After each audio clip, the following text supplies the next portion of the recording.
Welcome everyone. It's good to see the gallery packed for the meeting today.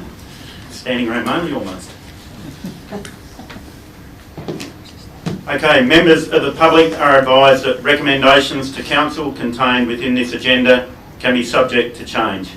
Applicants and other interested parties should refrain from taking any action until written advice is received confirming council's decision with respect to any particular issue. Any statement or insinuation of approval regarding any planning or development application made during an ordinary council meeting is not to be taken as notice of approval. Anyone who has an application lodged with the Shire must obtain and should only rely on written confirmation of the outcome of the application and any conditions attached to the decision made by council.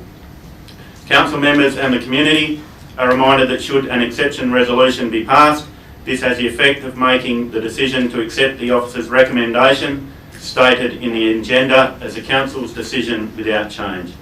An audio and visual record will be made by means of live streaming of these proceedings and uploaded to the Shire's YouTube page for viewing with the marshals later. Acknowledgement of country. The Shire of Harvey acknowledges the traditional custodians of the land and their continuing connection to the land, waters and community.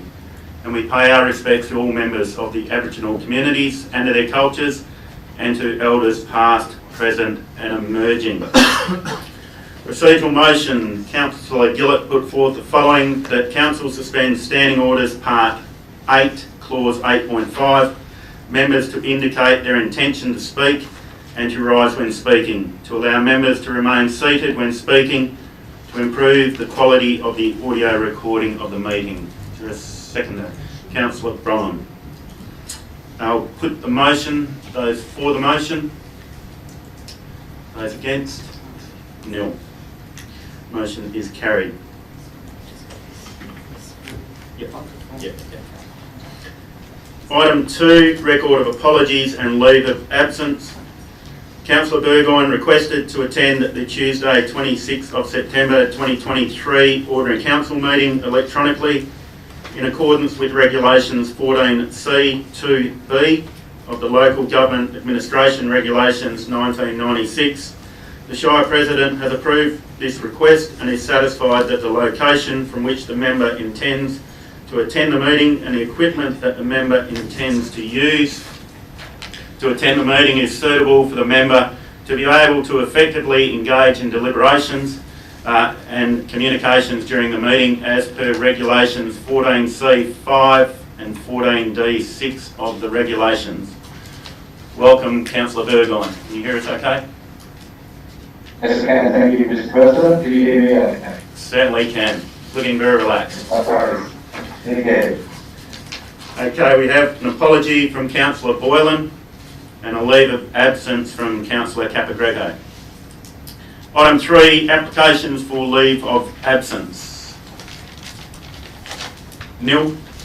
Item 4, reading from a book of learning and wisdom.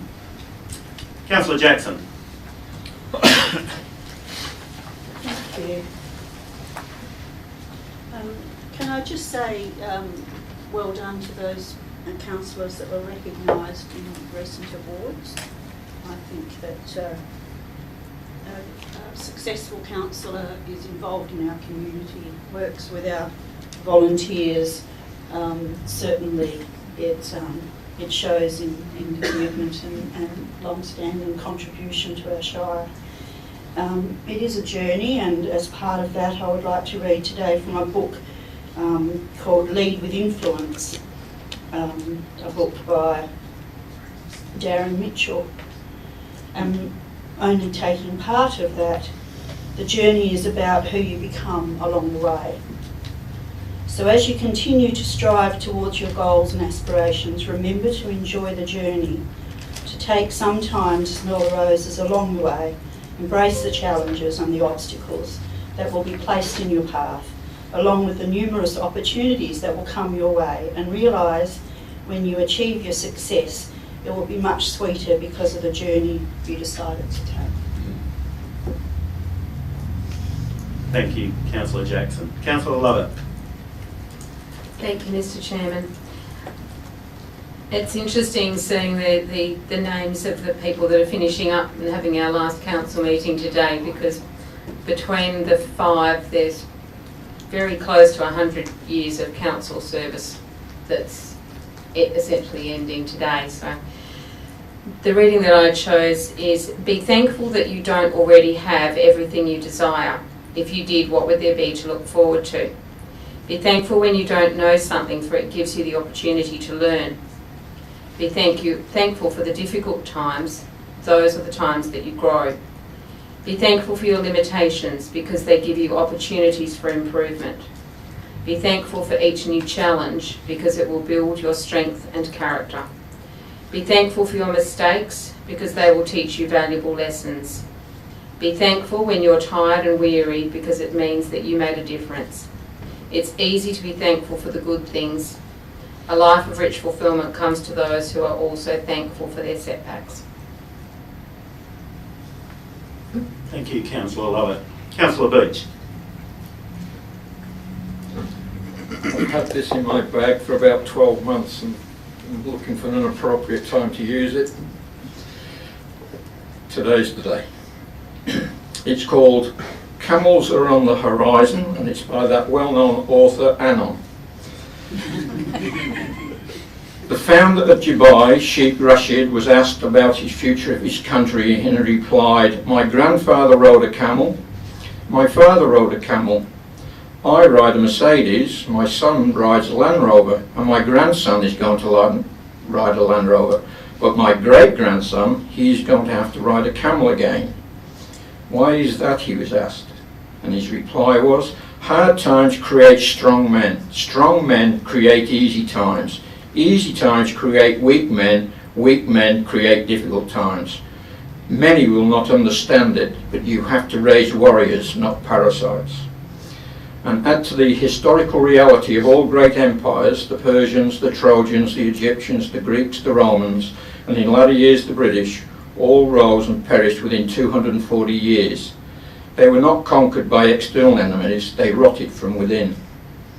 America has now passed that 240-year mark, and the rot is starting to be visible and is accelerating. We are past the Mercedes and Land Rover years, the camels are on the horizon. The greatest generation consisted of 18-year-old kids storming the beaches of Normandy, and now, 2 generations later, some 18-year-old kids want to hide in safe rooms when they hear words that hurt their feelings. They also want free stuff from the government because they think they're entitled to it. The camels are on the horizon for sure. Something to ponder. History has a way of repeating itself. Should save some money in the roads budget. Thank you, Councillor Beach. And I'm not trading my Mercedes for a camel. Okay, so mixed bag today. 7 rules of life. 1, let it go. Never ruin a good day by thinking of a bad yesterday. 2, ignore them. Don't listen to other people. Live a life that's empowering to you. 3, give it time. With time, wounds can turn into wisdom. The lessons learned through hardship become guiding lights for the future. Remember to be patient with yourself, for growth takes time and setbacks are a natural part of the process. 4, don't compare. The only person you should try to beat is the person you were yesterday. 5, stay calm. It's okay not to have everything figured out. You know that in time you'll get there. 6, it's on you. Only you are in charge of your happiness. Don't let others dictate life for you. Do what you're passionate about and give it your all. And 7, smile. Life is short, enjoy it while you can. Okay, item 5, declarations of members and officers' personal interest. On the screen, Councillor Beach. Yes, both of those are correct, thank you. Councillor Burgoyne. Yes, correct, Mr. President. Councillor Dickinson. Yes, correct, thank you. Any other declarations of interest? Councillor Campbell. Thanks, Mr. President. As per Councillor Beach's declaration for item 12.5.2, the Lewin Community Sale Trust, I am a delegate on that committee. and will judge the matter on its merits and stay in the chamber for the duration of the item. Thank you. Thank you, Councillor Campbell. Okay, item 6, response to previous questions taken on notice, is nil. Item 7, public question time. Mrs. Sheila Ferguson, welcome.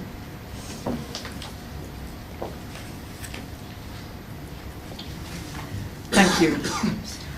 I have a couple of questions relating to item 12.1.2, but for their meaning to be clear, some background information is necessary.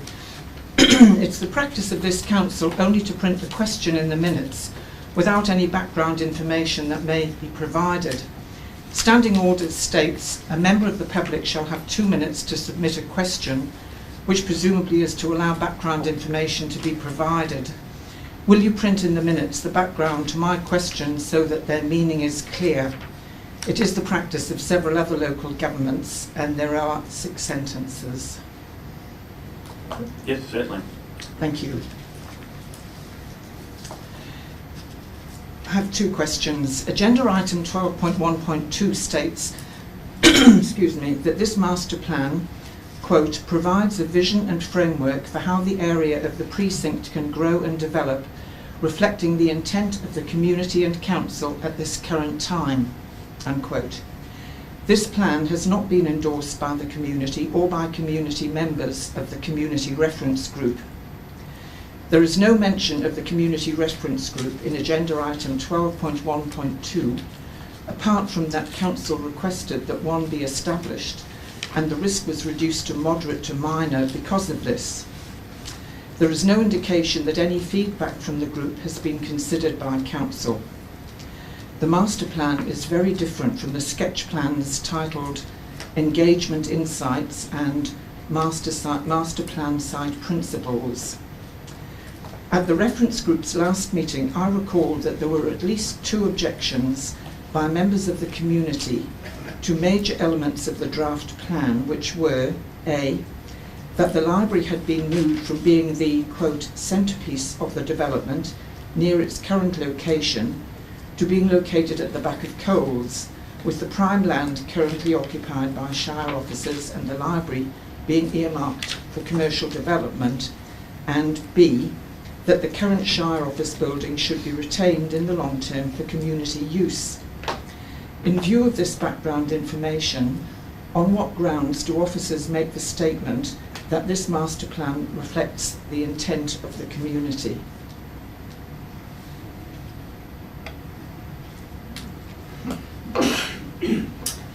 Thank you, Mrs. Ferguson.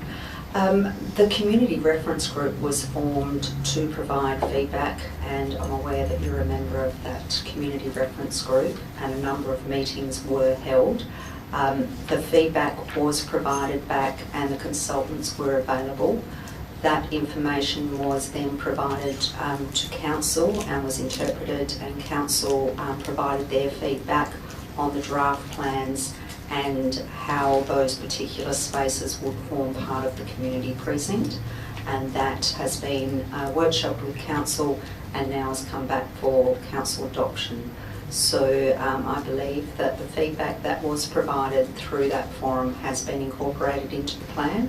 Not every item of feedback will make the final document. That is a consideration of the officers and council in regards to that final master plan which is presented today.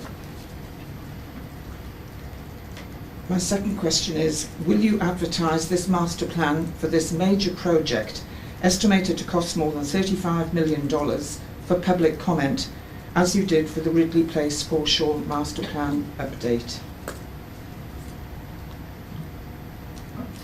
The officer's recommendation is for council to adopt the Australian Community Precinct Master Plan and then to proceed to detailed design. But if that is council's request in regards to advertising it for community feedback, that will incur an additional budget expense for any amendments that will be required to make, but I'll leave that to council for their consideration. Thank you. If I could just say then that as a community member of that reference group, I feel it's a very big sweep to say that make the statement that this plan represents the intent of the community. There's been 3 meetings. I've missed one. I was interstate. I don't believe it is true that this master plan reflects the intent of the community unless it is sent out for public comment as the foreshore one is. Thank you. James Fuller. Welcome, James. Thank you. Feel like I'm a bit underprepared, but this is my first time, so please be gentle with me. My question is, just paid my rates. I've been in Treendale now for 3 years, up on the Riverview side of things. Just wondering on how, I know you guys probably have covered it, but how our funds are getting spent in the community with the rise in rates. I feel like some of the stuff we're not seeing for money value in the community with some of the parks and recreational areas for the children and just people walking their dogs and things like that. I feel like for the money that we're spending, I'm not seeing it out in the community as much as I would like. As I said, I've been here since 2019, so I have seen a lot of it grow. It's been really nice, and I love where I live. But yeah, it's just some of the walking places, like along the river, haven't been maintained as we would hope. Or if there's going to be more development, I feel like a lot of it has gone towards the development of those new campsites that have been built next to the spreadsheet, which I wasn't aware when I signed my lease that's what we were going to be spending money towards. I thought that was going to be used for a recreational area, for parks and play areas. But yeah, that's all I've got actually, guys. Sorry. No, thanks for that, James. Yeah, probably get a detailed look of where things go. You want to log in and have a look at the budget. Yeah. I got told about that just before I got in. Yeah, no, that's all right. But look, just as a point of clarity, if there's other areas that you see that aren't being maintained to a standard, by all means, send in have your say or send an email in, because certainly be addressed. But yeah, the Shire does expend quite a large amount of money on sport and rec facilities, libraries, footpaths, road networks, and given just building maintenance, given, as you're probably well aware, just the financial costs that have incurred these days, everything's going up at a rapid rate. Yes, 100%. We'd love to do everything. Yeah, 100%. And make everything look $1 million, but given the current circumstance in the area, as you said, it's a growing area. We've been growing at 3.5% for well over the last decade, so there's a lot of pressures on to maintain a lot of facilities, but we'd like to think that we've done a pretty good job. Yeah, you no, did say you love living here, so you picked a good spot. No, definitely, I'm very happy. Just another question. Who maintains blocks that are still on for sale or under offer with the length of the grass? I'm lucky enough, everyone's finally built around me, so when I built I was by myself, so I don't have to worry about all that. But just the street across from me along the river, the grass is quite high.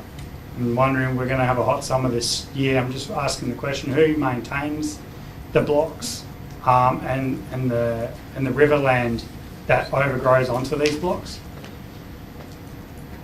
Yeah, well, look, that would be the developer until those lots are actually sold and become privately owned. And we've been following up a few things down there with that current developer. Damage to fencing and other bits and pieces that aren't our responsibility. Look, also in that area there, some of the areas are our responsibility, and some along the foreshore isn't under our care, control and management. It's actually state government land on some of those paths and whatnot.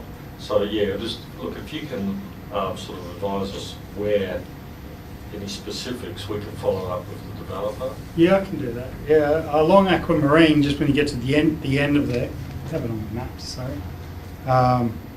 Just for, at the very end of Aquamarine, those spare blocks there.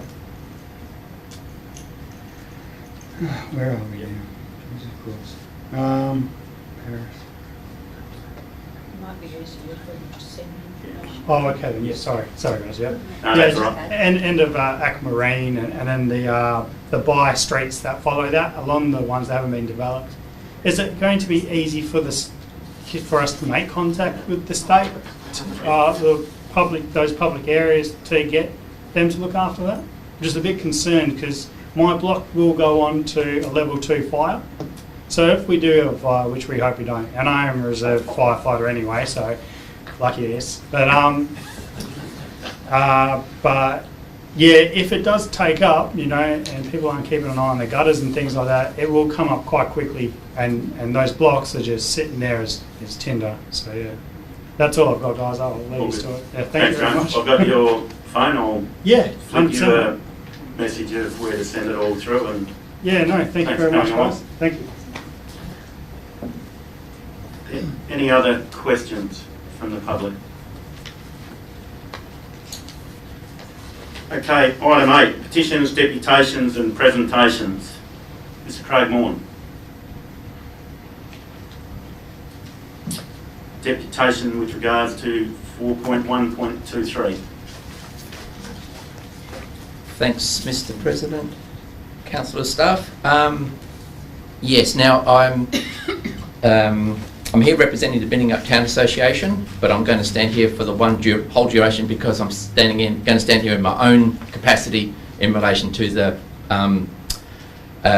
policy intent and workforce accommodation. So, but it's all linked with 4.1.23. Righto. So I represent the BTA, speaking about the workforce accommodation. Taking the opportunity to provide feedback on our experiences. Obviously that's in relation to the Albemarle proposal at Binningup, and that was referenced in the agenda item. So look, once again, the BTA thanks the Council for your support with respect to our concerns that we had, despite the JDAP ruling, that the Albemarle proposal was not appropriate for that particular site. We welcome the Shire taking steps to address workforce accommodation for both the residents of Harvey Shire, business and future applicants. We all deserve to make decisions based on orderly and proper planning, ad hoc proposals and decisions, risk undermining trust and confidence in the system.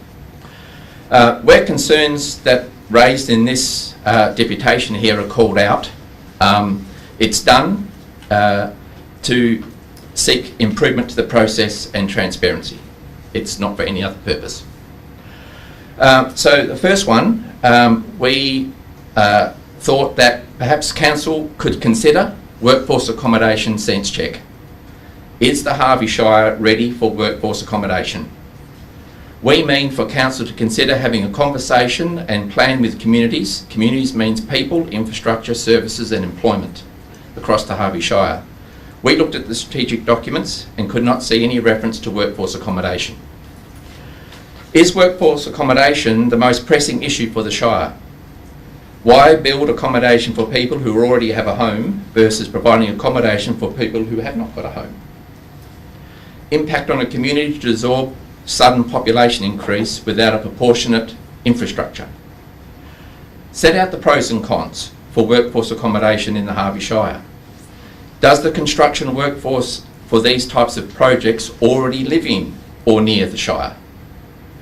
Would investing in towns and communities, new towns, in an orderly, proper manner to support industry be preferable? This is the southwest, not the northwest. Is the Shire thinking of suitable site locations? So that's that conversation of a sense check as to whether the Shire is actually up for it. We think taking this step will provide Council valuable information, better prepare the community, eliminate surprise, and in the event the accommodation proposal is approved, the community will know public infrastructure gaps will be closed as part of the approval process. So the Binningup community was basically blindsided by this, and that's why we're raising this point. And we do not wish that to happen upon any other community which it may or could do. The second point, for Shire staff to engage with the affected community. For workforce accommodation of the type contemplated in TPS2, include a feature in the process that requires Shire staff to engage with the affected community. This is intended to improve governance and transparency with respect to how development applications of this type are processed and assessed and ultimately lodged with the Shire. To illustrate why this should change, we understand before the development application was lodged in July 22, discussions were ongoing for around 8 months. An agenda for the 26th of July 22 was uploaded on the Shire website advising of the proposal. That proposal was around 1,000 pages, received together with the officer's recommendation. Now, we understand that the Shire is not required to inform the community until a development application is actually lodged. Whilst reasonable for most BAU applications, it is not reasonable where the proposal of this size and scale is costing $73 million and not previously contemplated in the Shire and certainly not in Binningup. The circumstances ought to have triggered that this was no vanilla development application and required leadership and a different approach. This was a high impact, high consequence issue, and so we asked Shire staff to stand in the shoes of the community. Now, we were left scratching our heads how due diligence and assessment of this development application was completed in a short time frame. We're talking 1,000 pages and complex. So stress and anxiety levels sort of go up when proposals like this land on unsuspecting residents, ratepayers and nearby farmers. There is a sense of helplessness. If done better, then this need not happen. People look for leadership. We, the community, put our trust in the Shire to do what's right and to serve residents and ratepayers. I emphasise serve.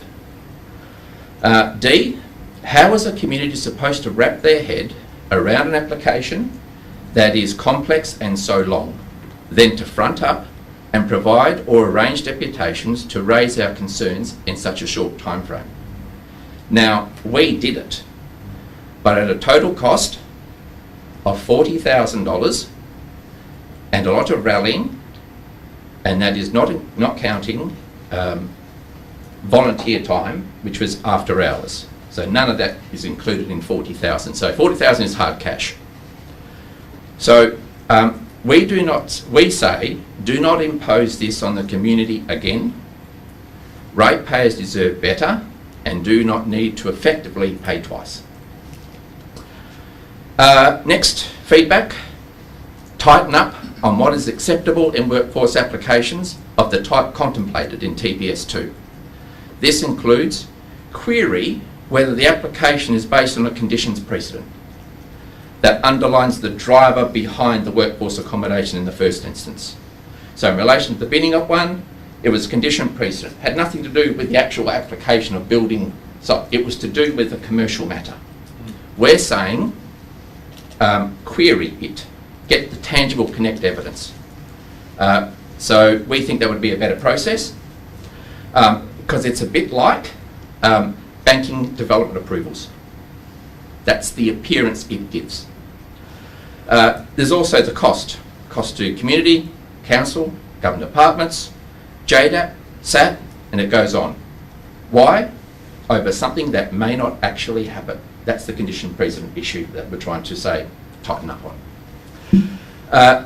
Place caution on reliance on consultant desktop analysis when a physical inspection and subsequent analysis is available. This is to help mitigate against narrowing the focus of advice received. Basically, get asked a question, you get an answer. We're saying where you can actually physically attend, then I think the application should demonstrate that. We say engage with experts from federal, state and local departments as part of the assessing of the development application. Some obvious examples where this may apply is environmental studies and road traffic impact statements, often done desktop. No further encroachment on land that is currently set aside, zoned as rural or agricultural. That is, we need to preserve and support agricultural activities undertaken on rural agricultural land that has a direct or indirect connection with producing food. So there are those 4 feedbacks there. The next one, council be proactive and drive workforce accommodation outcomes for the benefit of communities. Our lived experience could be that the Shire actually lead this. We think the Shire could identify suitable council land and or unused residential precincts that could be repurposed for workforce accommodation. That the Shire set up a workforce accommodation precinct or precincts and manage that facility for a fee payable by the entity requiring workforce accommodation to fill a specific need. What's the outcome here? Prevent pop-up workforce accommodation sites across the Shire, protect agricultural land from being used for other purposes other than agriculture. 5, rates. Occupants of workforce accommodation do not pay rental rates with respect to accommodation that they live in, yet they have access to public amenities. So we would like to see that addressed, so there's some sort of justified equity for the ratepayers that are here and already pay. Okay. And the last one is Shire look for ways to support communities, understand processes and procedures when concerns or objections are raised about a particular proposal. So basically, we're left in the dark. We're not quite sure what's going on. The odds are stacked against us. The experience is we don't know what we don't know.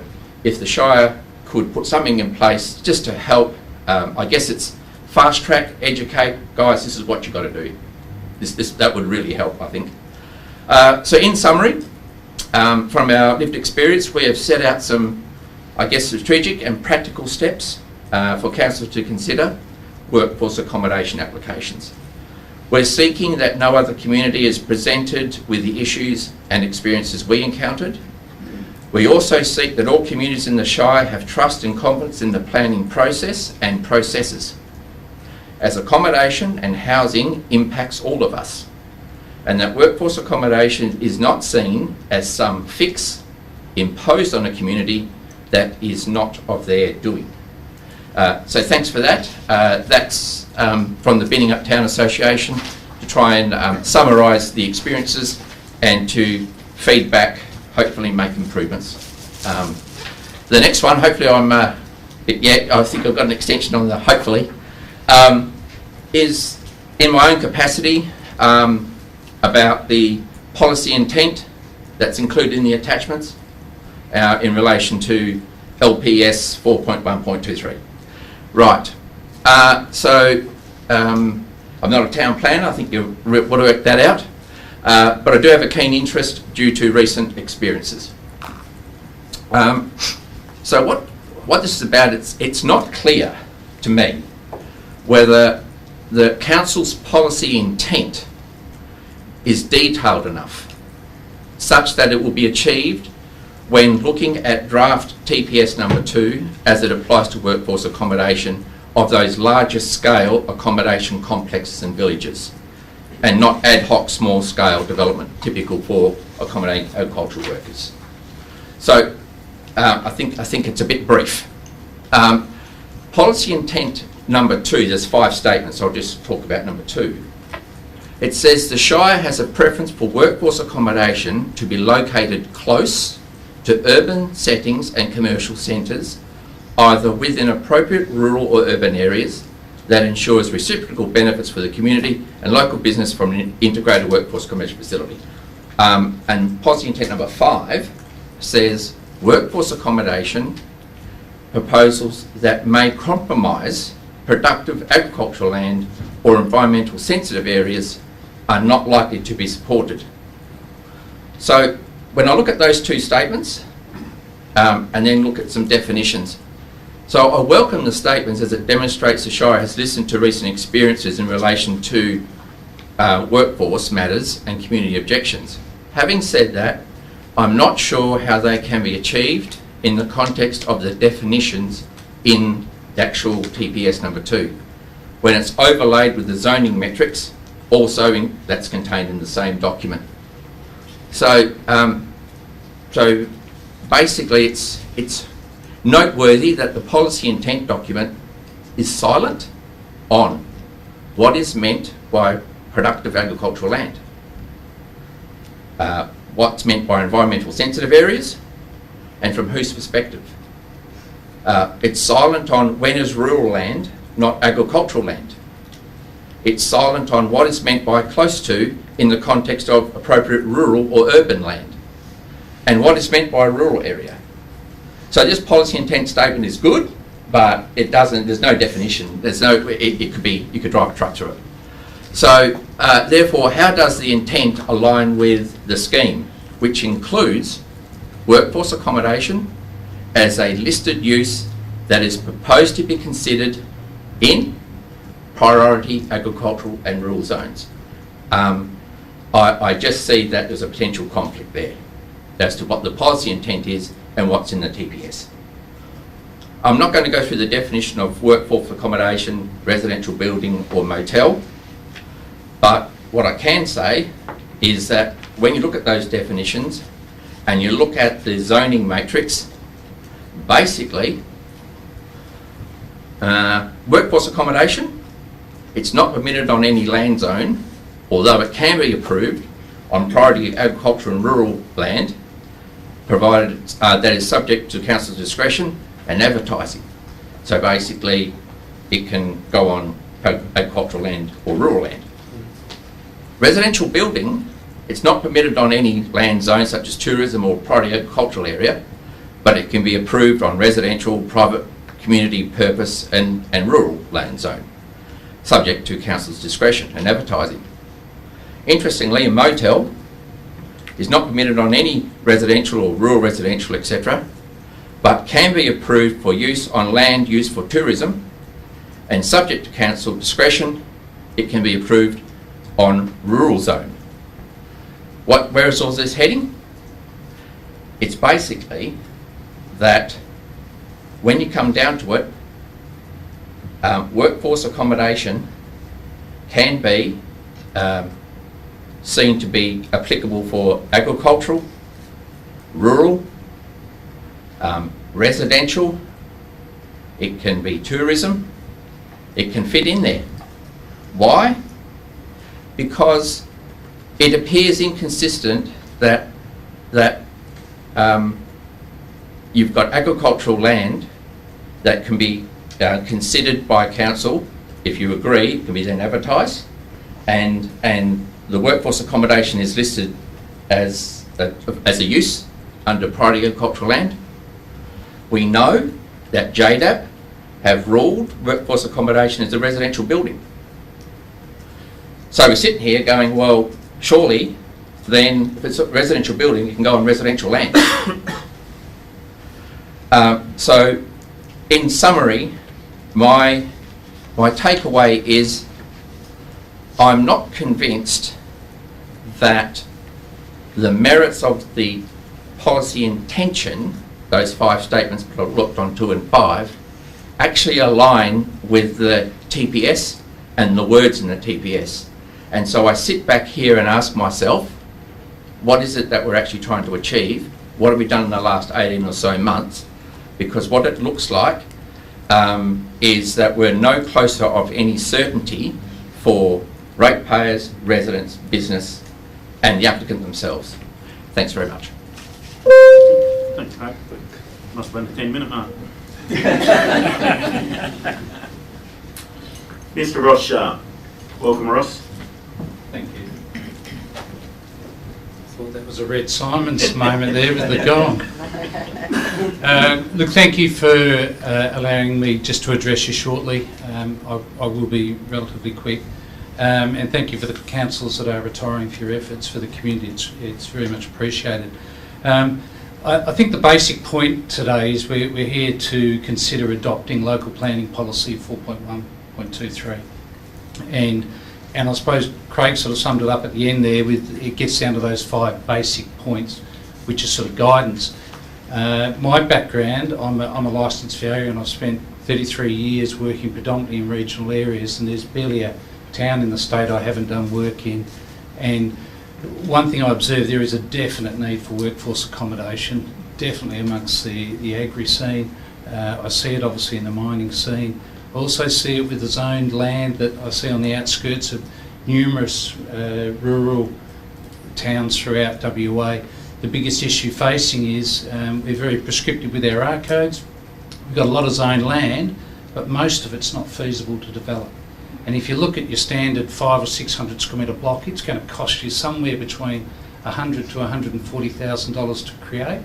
No developer is going to get out of bed unless you can earn 20%, and they need to because it's very risky.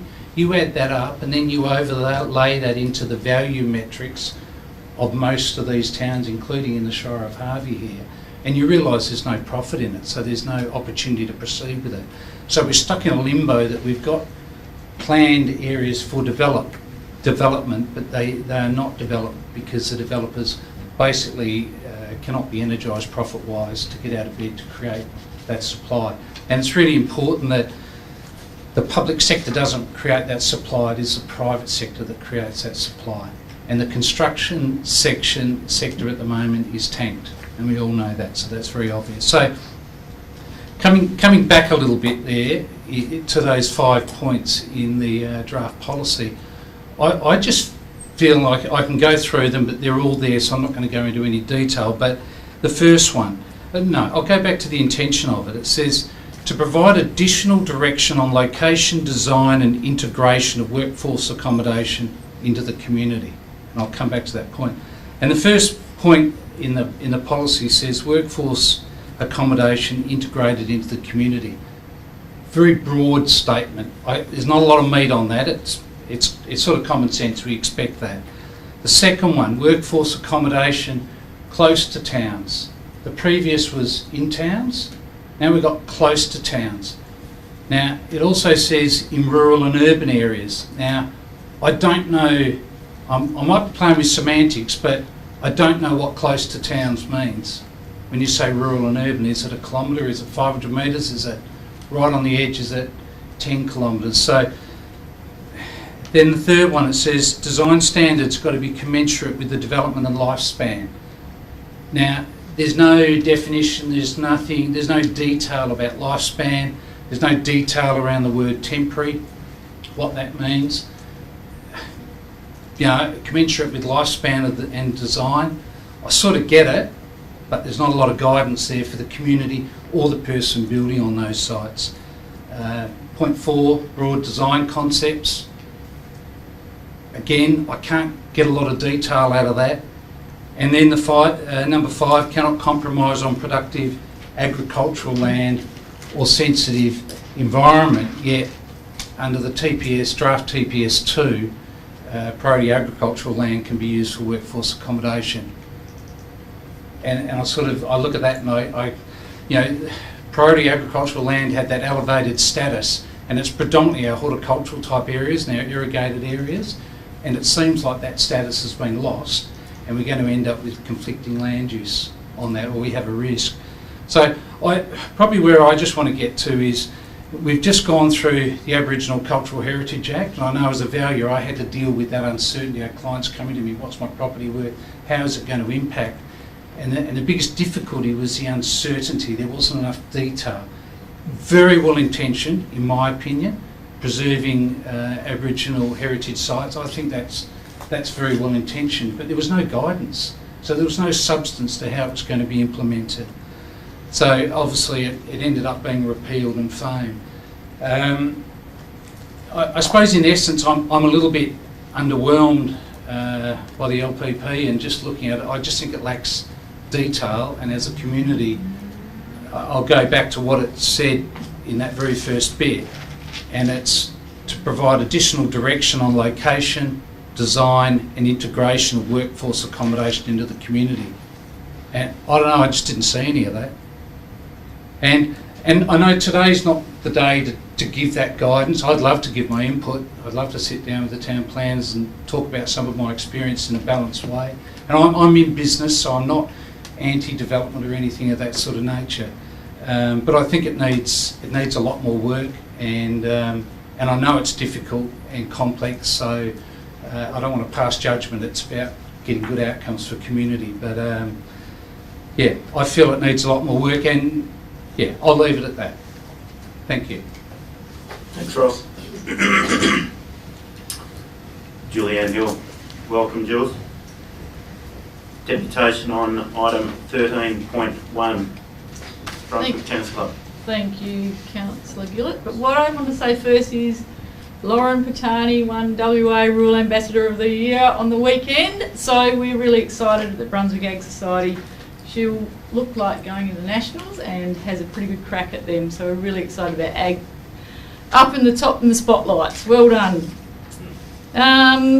What I wanted to talk to you today about was that we have been lucky enough to get $50,000 from the Shire to go towards our whole kitty to upgrade and replace our courts. We had in there to do AstroTurf, or a synthetic type surface, but since then we've also looked at the draft before it was sitting on council today, recreation plan, and one of the things in there was a suggestion from Tennis West to make sure we included, if we could, the possibility of including pickleball on our courts. Two things around that is, first of all, synthetic courts can't sustain or can't have a pickleball court laid on them. And secondly, it's the biggest growing sport in Australia at the moment, and we'd really love to capture that. And we know that you're really keen to have a site in the Australian Shire. Bunbury Club have got it, and they've got a massive number of people playing it. They also are keen to use our courts as well. So we're really pleased and excited to be able to get a quote from a company that can do this for us. It's not a lot more, it's $196,000, whereas the last quote was $177,000, but it does mean we're looking for an extra 20 grand. So we're coming to you to ask if there's any chance that you can let us have another $20,000 to go towards a really good facility in Brunswick, which sees about 60 juniors play there, the biggest number of juniors in the southwest that we know of, in one club from a really small town. This was not on my list of questions, Councillor Gillett, but I was also wondering, the Sport and Rec Master Plan, I sit on that advisory group, 12.5.1. I'd like to see if we can defer that, because I think there's some extra work that needs to occur within that. And I haven't actually seen a summary of those comments we made on the last advisory council meeting, so I'd love to see those. And when I look on the website, and I've just spent half an hour looking for it, I can't find it. So if we can possibly see a copy of that and have a look, that would be fabulous. Thank you very much. Rowan Morrison. Welcome, Rowan. Item 12.5.1. Thank you, councillors and staff, for the opportunity to comment and make a deputation on 12.5.1 for the Sport and Rec Plan. I guess we would echo some of the comments made there, that our overarching aim here is to go for deferral of adoption of 12.5.1. It was lovely to meet several of you face to face at the Harvey Art Prize on Friday. I'm representing the Harvey Benja Cricket Club in my role as Facilities and Equipment Coordinator there. Harvey Benja Cricket Club does support the idea and the concept of the Sport and Rec strategy and the overarching plan. I think it's a really valuable proposition, that it captures the needs both for now and going into the future as well. So we're very supportive of that overall plan. Where we're disappointed is in how the consultation process has proceeded through now. So we have been involved in providing feedback through the correct channels, but many of our comments have seemingly been ignored or downplayed in the documentation that's been developed. So some specific comments around our suggestions being not a short-term priority. We've provided full written detail in the deputation. This is a longer-term plan, it's a 10-year plan, so something not being a short-term priority seems to be incongruent and worthwhile considering in the broader plan.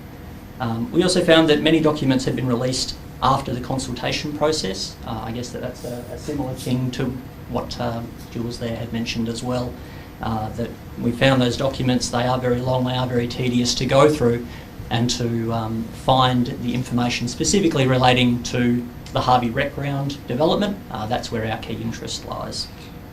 So our biggest concern with the proposed relocation is with the proposed relocation of ovals on the Harvey Rec Ground.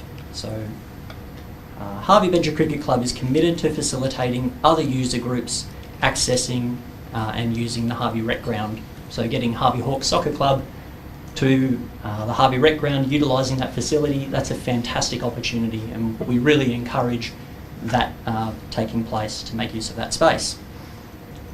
Our issue with the plan is that it suggests that this facilitation of bringing other clubs to the Harvey Rec Ground is tied to the separation of the two playing surfaces, which is Australian rules football and the cricket surface. This isn't the case. They can be achieved separately to each other. So having them as effectively the same line item, we believe is misleading to what the plan could achieve separately.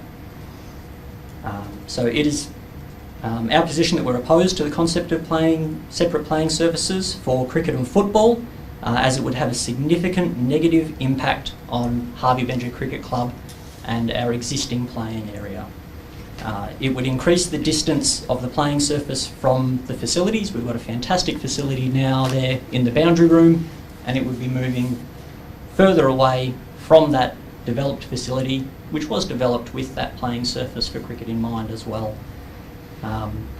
It would also have a negative impact on the viewing for volunteers, and we've provided some diagrams within our deputation showing that impact on our volunteers from within the canteen area.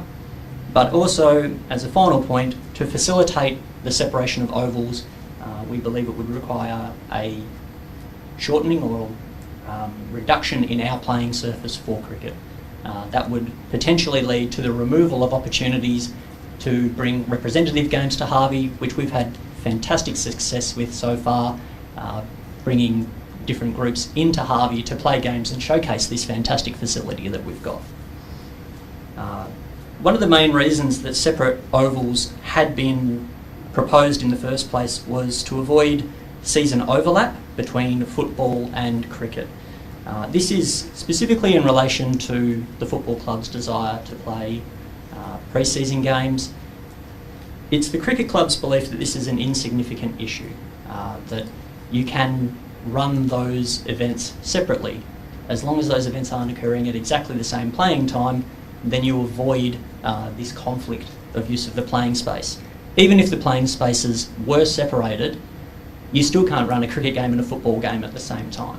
It doesn't make sense. With the boundaries being as close as they will be in the proposed separation, it's our belief that that's an unacceptable safety risk, with cricket balls flying in one direction and footballs flying in the other.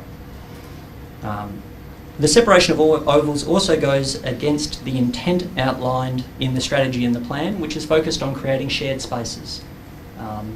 We see this with the proposal for the northern section of the Harvey Rec Ground, where it would be shared with both hockey and soccer. Again, we're really supportive of doing that to bring them across. So it seems, again, incongruent with the plan that you would then have a space dedicated to football in the southern section for the entire year round, rather than a small amount of crossover that we have at the moment, which we believe is acceptable, and you can facilitate between the two organisations the needs throughout the year. Harvey Benja Cricket Club is still very strongly in support of the drainage improvement projects. So we've seen the work that has been done with the drainage improvement. We think that's fantastic work, and that it does make the whole playing area better overall, that it leads to both improvements now and also into the future for whatever further development might happen with that. So we're very supportive of continuing drainage improvement on the Harvey Rec Ground. It is a bit of a bog in winter, and so improvement of the drainage is certainly really well encouraged for us. Again, we're keen to get those multiple user groups across there. We want to facilitate the Harvey Rec Ground as a space that many different user groups can make the benefit of. So just to reinforce, our position is that we would encourage you to defer the adoption of the Sport and Rec Plan so that further consultation can happen, specifically with relation to the Harvey Rec Ground and the playing surface redevelopment. There was a recommendation through our earlier consultation that a report be generated.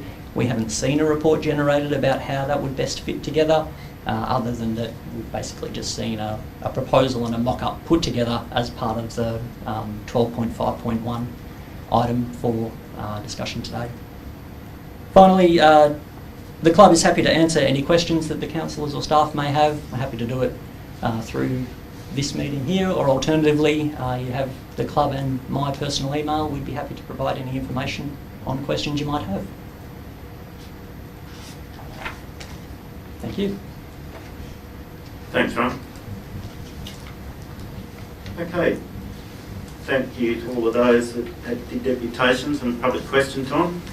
Item 9, so we'll do 9.1 first and leave 9.2 till the end. So announcements by presiding member or CEO without discussion. Just like to highlight that on Monday the 11th, that the HRCC celebrated its 30 years. So it was a fantastic evening. So to those that helped with the evening, congratulations, especially to David and to your staff there. It was certainly fantastic, and it was great that we had David Templeman, who's the Minister for Culture and the Arts, Sport and Recreation, International Education and Heritage there on the night. So he gave up just a little thing called the Sandover Medal to turn up to Harvey. So I think that sort of puts it into perspective as to how great the HRCC has done over the last 30 years. So certainly looking forward to the next 30. The bar's been set pretty high, so don't trip and fall on that stage, Mr Marshall. It was also fantastic that Richard Agus AM was there as a guest speaker and donated the centre, or presented the centre with his 1984 Los Angeles Olympic blazer. So certainly be fantastic, and it's probably something for all the young sports people now across the Shire to aspire to. So yeah, that was certainly something to behold and a great evening. Also a big shout out to the Harvey Art Prize. So it was the 54th Harvey Art Prize exhibition that was on Friday through to Monday.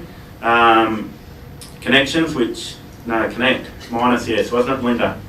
Well done to you and everyone else involved.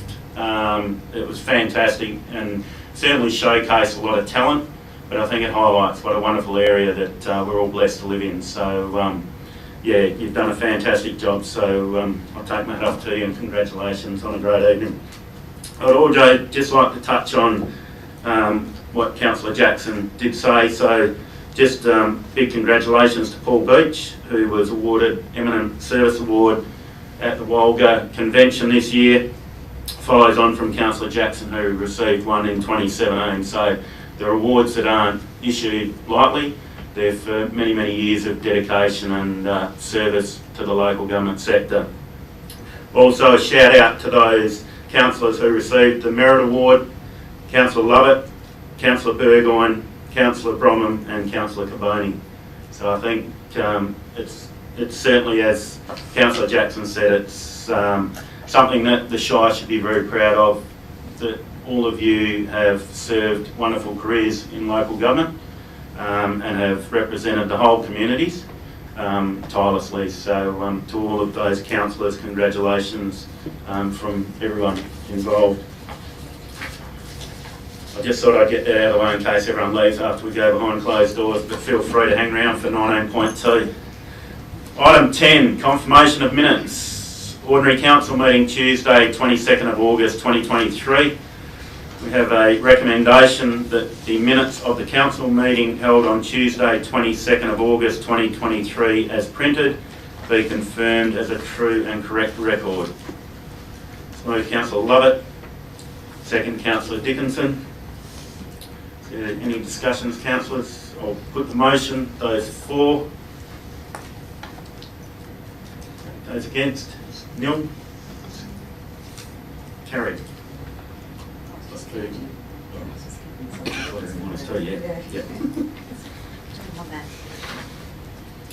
Okay, item 11, receipt of minutes and recommendations from committees. The Local Emergency Management Committee meeting, 11th of September 2023. We have a recommendation that the minutes of the Local Emergency Management Committee meeting held on Monday the 11th of September 2023 as printed be received and recommendations therein be adopted. Move Councillor Beach, second Councillor Campbell. Put the motion. Those, sorry. Yes, Councillor Coleman. Sorry, Mr. President, just a point of clarification. After speaking with our Manager of Governance, I did refer to Mr. Jones, who it states is a non-voting member in the committee. However, he did invite a representative to join the committee.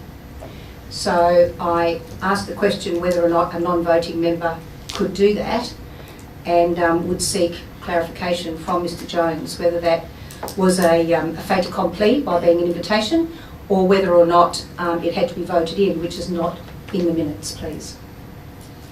Would you like me to pass that through to Mr Jones? Welcome, Hayden. Thank you, Mr Chairman. Oh, I might have to move this a bit higher. Might be easier if I just get lower. Can everyone hear me okay? Yeah. That's right then. Sorry, we wouldn't miss the opportunity to actually have a chat to everyone from councillors last night. Oh, jeez. And the microphone doesn't like me. Yeah, thanks for councillor for that one there. Look, it was an oversight in those minutes. I believe that it probably should have been minuted that the invitation, and when we did have the meeting, the voting members agreed upon it. It just was an administrative oversight for that. So I think that should be included and amended into those minutes to be accompanying those items. So thanks for picking up, and well done for finding those in those minutes. Thank you.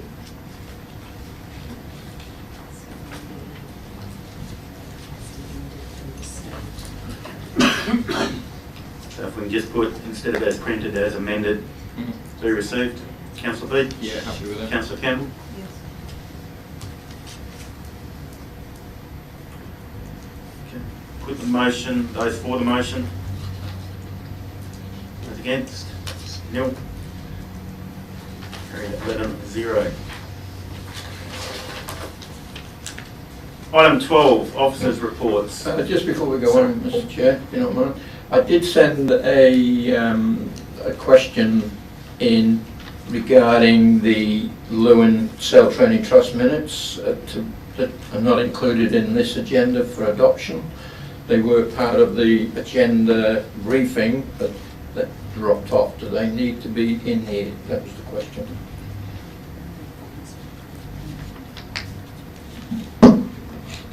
Through the chair, generally advisory groups aren't included in the adoption of minutes under section 11, but they are included, I think, at Concept Forum as attachments.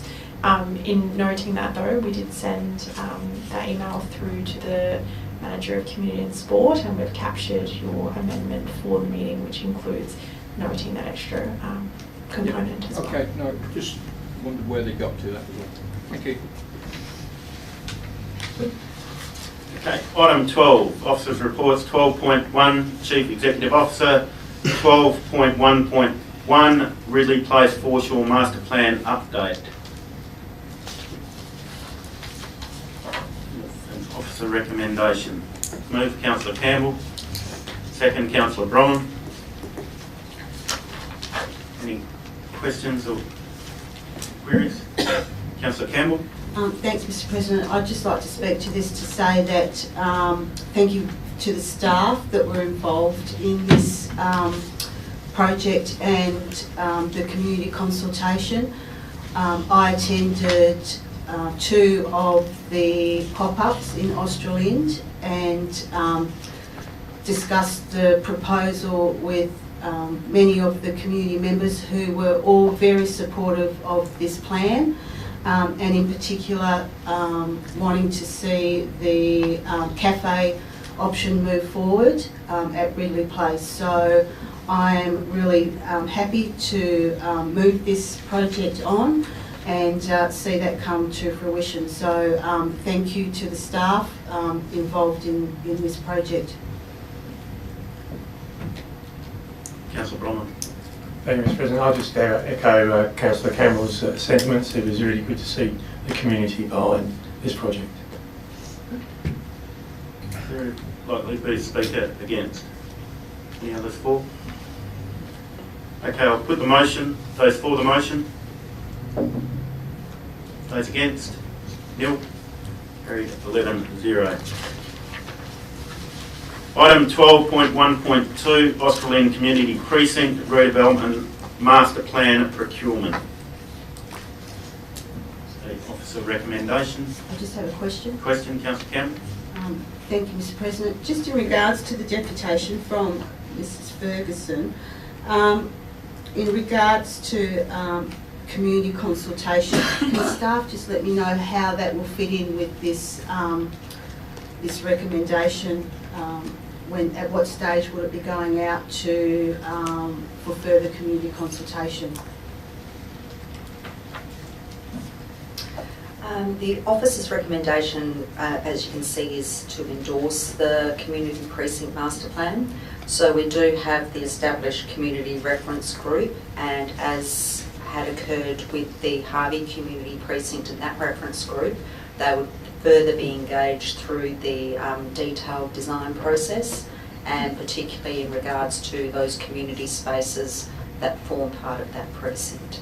So I would suggest that the finalised master plan would be advertised, but as we've seen with the Harvey Community Precinct, the community reference group through that process has the ability to impact and change spaces and have their feedback into those particular spaces as the project develops. So, if I may, Mr. President, so I just want to confirm that the reference group will still be able to have some changes if they want to. They can see that through this process once it's gone to the through the design, development and documentation stage. There's still that option there to make any changes. Yeah, look, I mean, master plans are just a broad planning instrument to look where spaces are located and how that fits in with the external environment. So, as demonstrated with that Harvey Community Precinct, those community members that came through in that group were able to influence those community spaces, noting that there's a large civic component of that that probably falls outside of that process. But definitely those function meeting rooms and the library is definitely areas where there can be feedback through that process. Councillor Coleman. Thanks, Mr. President. I did send an email to our CEO before asking that, although we got an overview of the budget and business case, could we get a copy of the business case? Could councillors get a copy of the business case with a whole of life costing? Because the overview that was presented to us was in fact about 16 million more than what's in this report. And I understand there might have been some changes, but 16 mil is a fairly big difference. So I'd like to see a business case, I'd like to see the business case with costings before we adopt the plan. Thank you, Councillor Coleman, and I did locate the business case, which currently is in draft for review by officers and will need to be sent by Dropbox link to all councillors. You're correct, and when we had the concept forum, there were costings that were provided as part of the detailed design, and I think we have this in the budget recommendations that when we are going through the detailed design process, we will be designing for a specific budget. So I would suggest that those costings based on the spaces that form part of the master plan will need to be adjusted to fit a certain budget. But we will definitely provide that business case through to council, which will be used in the main for seeking grant funding. Councillor Crispin. Just a question, I think Annie just answered it anyway. It was just in regards to once we have the design and development documentation, that's when we can kind of have a good look at it. If we do need to remove anything or change anything up, that'd be the time to basically do it. Is that correct? Yes, definitely, and I've been speaking to other local governments who had projects where they've needed to reduce spaces and how they've worked with the architects to achieve a specific budget. We do have our forward capital works plan with budgets or figures included there, but noting cost escalations in the construction market at the moment, there'll be the need for council to consider what the budget is in regards to going through the detailed design process. Thank you. I'll move it. Move Councillor Bromham. Second, Councillor Crispin. Would you like there to be any Discussion? Councillor Brom? We've spent quite a bit of money on this project to date. This is moving the project forward into the design phase, and we need to do that to move the project forward. And I think once we get to this point, we're going to give people more opportunity to talk about what actually is going to be built on the ground, but we need the specifics to be there so we can make those informed decisions. And therefore we need to pass this to provide the money for those designs to be brought forward to council for those considerations. Councillor Crispin. Let's echo what Councillor Bron said. I believe once we've had this design up, we'll have a more equitable look at it to see what we can do and evaluate it. Speaker against. Councillor Cavoni. I speak against this not as someone who's opposed to the Australian Community Precinct, but someone who sees that this won't come to fruition. There's $100 million worth of projects on the book of the Harvey Shire, and every councillor knows here that all those projects aren't going to happen. And I think this is one of them. As Ms Ferguson pointed out earlier, this could be a $35, $40 million project. This project mightn't happen for 10 years. Why would we spend $2.5 million now on planning and project planning and documentation when it might be out of date in 10 years' time, when the prices could all change, when the community expectations could all change? I just think it's ridiculous that we go through and spend $2.5 million now doing the design work and everything for something that may never happen, we may never get the funding for. Now, I think there's higher priorities in the Shire at the moment. Quite frankly, I'd rather see the ovals get done at the Leicester Leisure Centre for more cricket, as you've heard today, here today, to get kids in sport, or the Ridley Place foreshore redevelopment. I'd rather see that where that happens. Guys, it's time to start cutting our cloth to suit. We can't keep putting rates up at the level that we're putting. And I appreciate James coming here today, a young fella, probably with a young family, who's come here and wants to know how his rate's spending. This year, I've never seen so many people come to me complaining about their rates. A farmer in Brunswick came to me the other day, his rates went up $5,000 this year, and the price of his cattle has halved in price. The people are feeling it out there. We have to cut our cloth to suit. We've got to start reining it back in here. We just can't give the community everything they want. It's time to start reining it in. And I think I'd rather see kids in sport, I'd rather see the Ridley Place foreshore develop, become that priority, and this $2.5 million move to those areas and get that done. Speaker for Councillor Lovett. Thank you, Mr. Chair. This is a project that has been ongoing for some time, and it was identified because we need to have good facilities and good services for our community. If we don't have the facilities to have good staff, then we don't get to provide the community with good facilities and good services.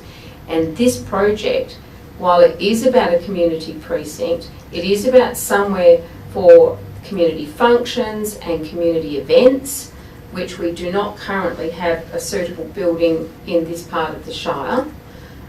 We have to have this building for the sake of having good staff to provide for our community. It's not chicken and egg stuff. It's not creating a building and hoping that we get great staff that can do things for our community.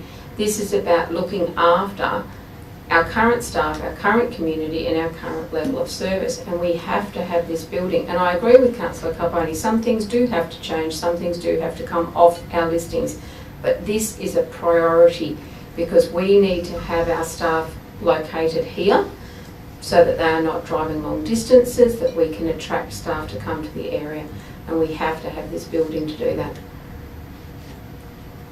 Any other speaker against? Speaker for? Councillor Bronwyn. Thank you, Mr. President. I'll just thank Councillor Carboni for his input. The only problem with that is when we, in the past, what we've done is we've done things for the community in an ad hoc manner, and that's ended up with dysfunctional facilities.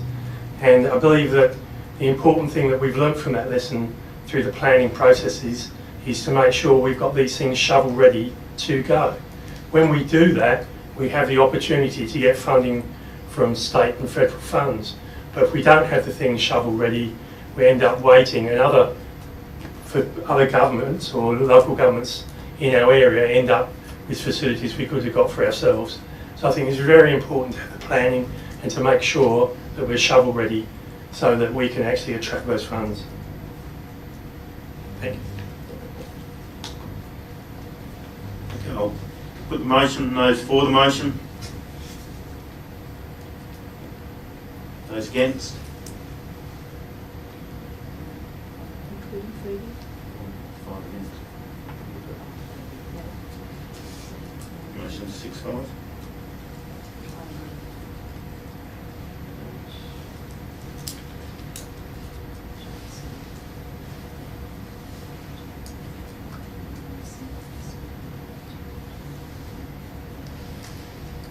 Motion to carry 6-5.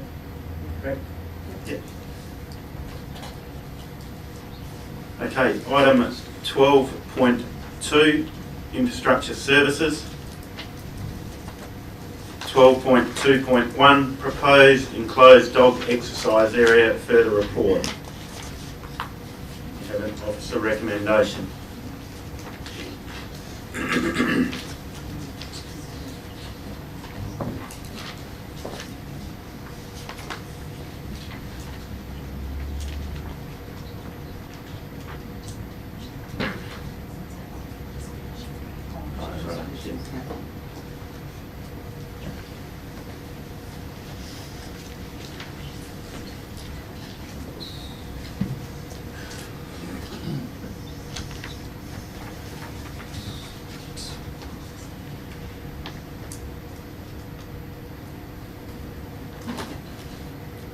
Okay, we have an officer recommendation on 12.2.1.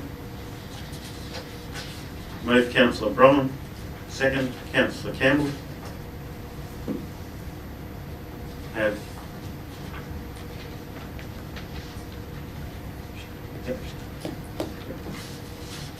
do we have the foreshadowed motion? Councillor Collins? Yes, if this motion is defeated, I'll move that we proceed with the an enclosed dog park in Harvey.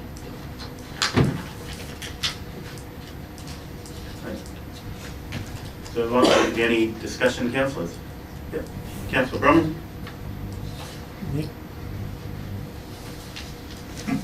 I think we just need to, you're asking me to speak to it? Mm. Thank you. I think the location that has been provided. Could I just have a point of clarification? Sorry, Councillor Brown. Yes, certainly.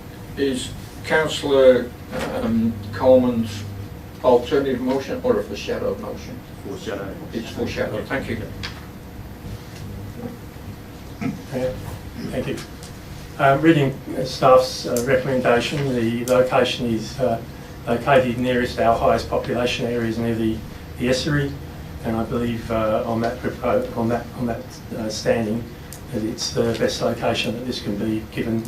We are wanting to provide services to the greater proportion of people who live in the Shire of Harvey.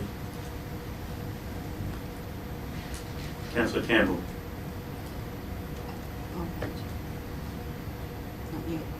Not yet? Okay, is there any other speakers? Is there a speaker against? Councillor Coleman. Thanks, Mr. President. A couple of things to note. The residents of Harvey, and that includes Cookanup and Yarloop and Wokelup, have been actively advocating for a dog park for 5 years to the Shire. The Australind has been raised over the last 12 to 18 months through the advisory groups. The report suggests that there's 3,200 registered dogs in the Australind Leisure area and 600 in the Harvey area. And when I queried that further, there's actually another 365 when you add in Cookanup, Yarloop and Wokelup. I find it interesting that only 1% of the Australian dog owners were interested enough to respond to the advertisement, whereas 8% of the Harvey residents responded, asking for a enclosed dog area. The area in green in Fees Field, yes, it is a gazetted dog area already, and you're proposing it about 5,000 square metres. There is a similar space in Wright Street, which is the preferred area, that can easily be used, and it does have on-site parking that can be used, and there is alternative accesses and fencing and that can be used as well. So given that the advocacy has been 5 years longer, or 4.5 years longer, with a greater proportion of people interested in getting a gazetted dog area, an enclosed dog area in Harvey, I suggest that Harvey should actually be given some precedence in this instance. Any other speaker for the motion? Councillor Campbell. Yeah, thanks, Mr. President, and I thank the staff for their comprehensive report, and I support the officer's recommendation. Councillors, it makes sense at this stage to move ahead with an enclosed dog park at Fees Field and further investigate and consult for an appropriate site in Harvey. And I identify that Wright Street is the preferred location in Harvey, but I believe there needs to be further consultation with the residents around Wright Street before we move forward with a enclosed dog park at this location. The Leschenault site can be well supported and is well supported by a local community organisation that has already indicated financial support for the project and will probably support it into the future if it needs to be enhanced in any way. And Fees Field, there's already facilities such as a toilet, parking, water and seating, etc. And it's already a registered dog park. Also, the numbers of the registered dogs in the Australian Leschenault area of 3,200 compared to 600 plus the additional 320 that Councillor Coleman's found in Yarloop and Cookanup still exceeds the number for Harvey. Councillor Coleman also mentioned about the advocacy from the Harvey residents for an enclosed dog park for approximately 5 years, and I do acknowledge that passion for a enclosed dog park, but with the start of the advisory group at the Australian Leschenault area, it was raised way back at the beginning for an enclosed dog park to be investigated, and actually council received a deputation not long ago from a resident that was requesting an enclosed dog park, and that's what I instigated for this to be further investigated. So the report identified the support for the enclosed dog park at both the southern and the northern end of the Shire, and I believe the Wright Street location requires further investigation, and therefore it makes sense for this financial year that we move ahead with the Leschenault location and review with a further report for a suitable location in Harvey for the subsequent financial years. So in short, I support the officer's recommendation. Any speaker against? Any? Councillor Beach. Yeah, I just support Councillor Coleman and just point out that the dog park that we've got in Harvey is shared with the soccer field, and it's not an ideal co-location for dogs and then sports people on that same oval. I realise that dog owners are supposed to clean up after the dogs, but that doesn't always happen. And given the length of time that we have been advocating for Harvey's dog park, to separate the dogs from the soccer field, I think we should support Councillor Coleman. Any other speaker for? Councillor Lovett. Thank you, Mr. Chair. As the owner of a very, very large dog in this area, I'm happy to support the officer's recommendation.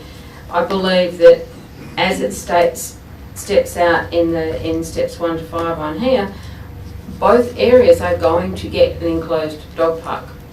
In line with what Councillor Carboni was saying earlier about budgets, we can't do both at the same time.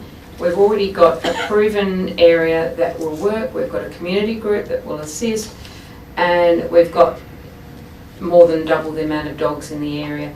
So I'm happy to support the officer's recommendation and acknowledge that that in the next financial year Harvey will get theirs as well. Any other speaker against? No. Speakers for? Councillor Bromwell. Thank you, Mr. President. I think the arguments have all been said, really. I thank Councillor Leach for his information on the sports ground and the dogs. We have the same problem up at the LLC where dogs are trained on the sports grounds up there. And it's up to the owners to remove the feces, as you mentioned. But we all know where all the dogs are, and we know where the major population is, and we've already decided that we would support Harvey next year, given our budgetary constraints. I think that's an important thing to realise, that we actually do plan and organise these things in a logical manner, and that we do it to actually look at the number of people that live in the locations and fund it. And we have an organisation in the National Progress Association who are willing to put in a considerable amount of money themselves. So I think that is, and that comes from the national community. So I think that's a great outcome for us and a great outcome from the community as well. Okay, I'll put the motion. Those for the motion? Those against? 3 against. Motion is carried.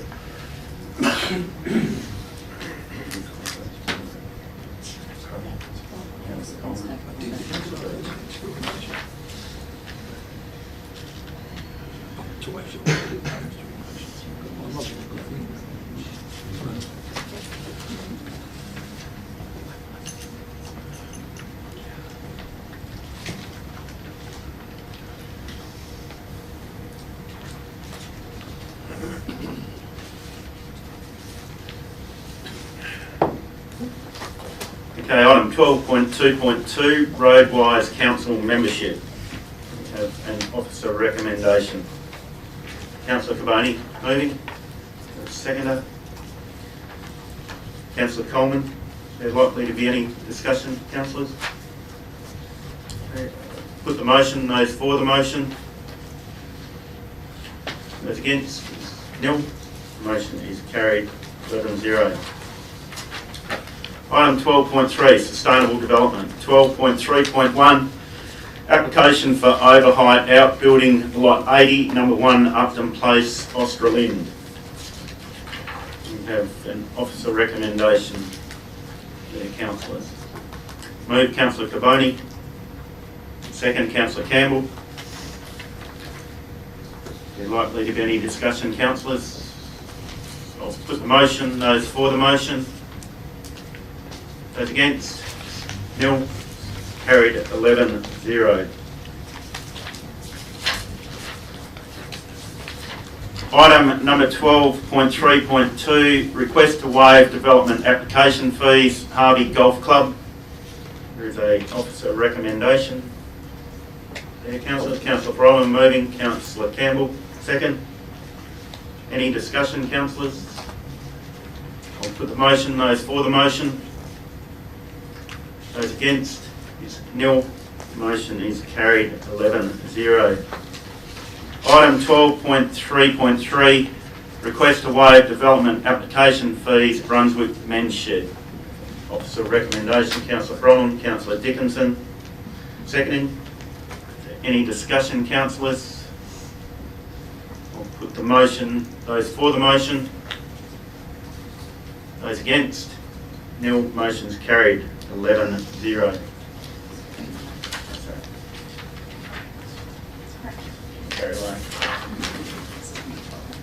Okay, item 12.3.4, final adoption of local planning policy 4.1.21 water tanks. Councillor Coleman moving, second Councillor Dickinson. Any discussion, councillors? Put the motion, those for the motion. Those against? Nil. Motion is carried 11-0. Item 12.3.5, final adoption of local planning policy 4.1.22, design review. We have a officer recommendation 1.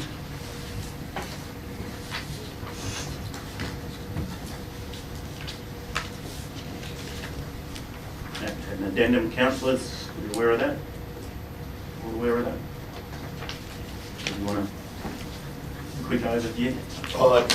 Very quickly, through Mr. Chair, yes, councillors, apologies for the oversight within the officer's recommendation of 2 of 2. We had the incorrect rate for the chair attending that particular meeting, so just updated the remuneration for that. Hence a substantial fine. We have a mover for recommendation of 1 of 2. Councillor Boney, Councillor Dickinson. There's likely to be any discussion, councillors. Put the motion, those for. Those against is nil. Carried 11-0. Moving 2 of 2. Officer recommendation 2 of 2, Councillor Carboni move. Second, Councillor Crispin. Is there likely to be any discussion, councillors? Put the motion, those for. Those against? 0. It is carried 11-0, absolute majority. Item 12.3.6, draft new local planning policy 4.1.23, workforce accommodation. Mr. Chair. Yes, Councillor Beach. Is it appropriate that Mr. Hall addresses us in response to the lengthy deputations we had on this item? Is that permissible? There is a possible alternative motion. Oh, is there? Okay. If you I do. Yes, I do have an alternate motion to this. you wish to read out, save Mr. Hall's dulcet tones. My alternate motion is that Council 1 defers the advertising of the draft local planning policy 4.1.23 workforce accommodation in order for Council to workshop the draft local planning policy to determine Council's position and content of the policy, and 2, request the CEO schedule a workshop within the first 3 months of 2024. Second. I just thought I might give the gentleman to my left. Yeah, no, happy to second? I'm happy to second that if no one else is, but no, that's Happy for fine. him to do that. We're all happy for you to move. Second that, Councillor Beach. Thank you very much, sir. Is there likely to be any discussion, councillors? The audience is overwhelming. I'll put the motion. Those for the motion? Those against? Nil. Motion is carried 11-0.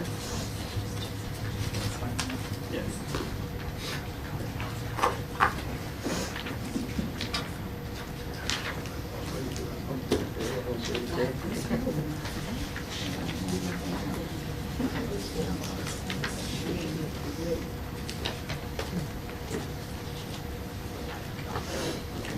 Okay, item number 12.3.7, draft terms of reference local biodiversity strategy working group. We have an officer recommendation.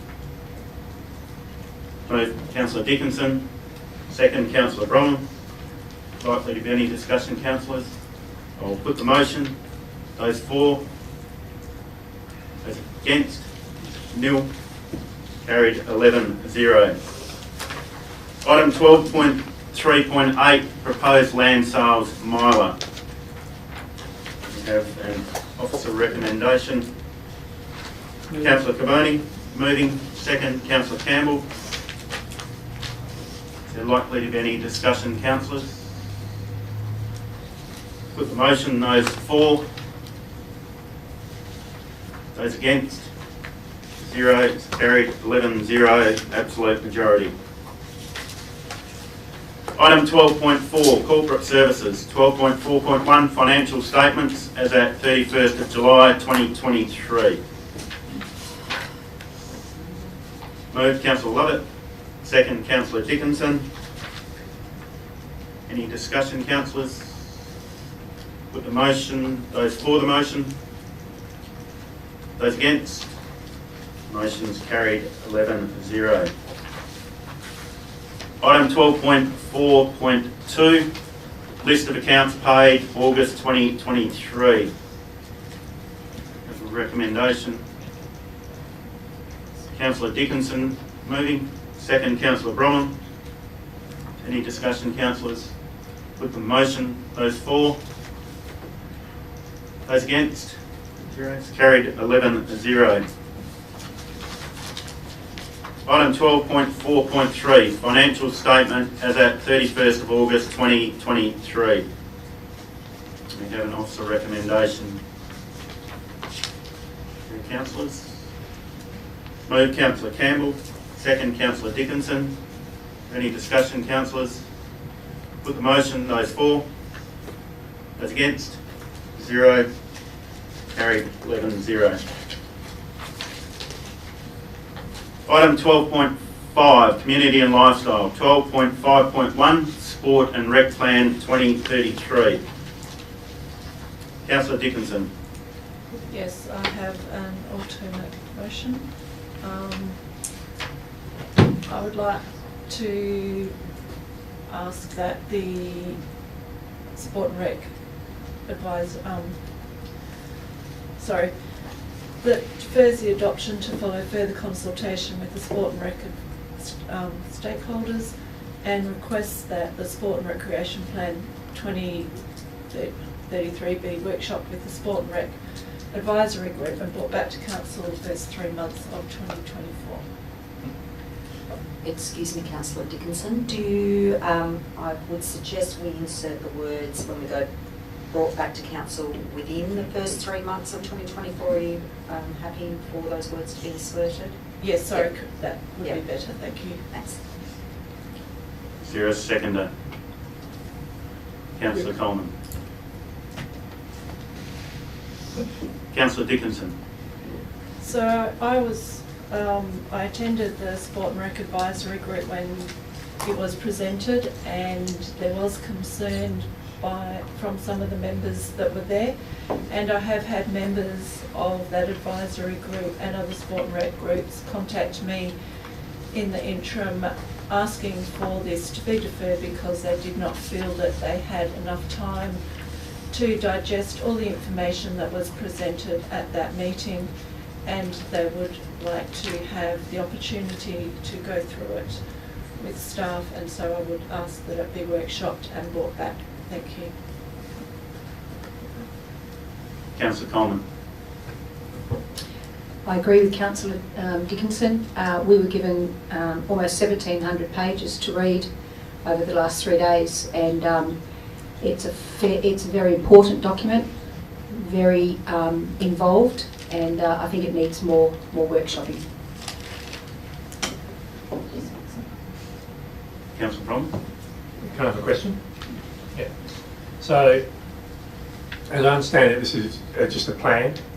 My question is, if we passed it today, and there was, because it covers the whole Shire, not just one particular area, if we passed it today, would there be able to be discussions and changes made to the plan as we go forward afterwards?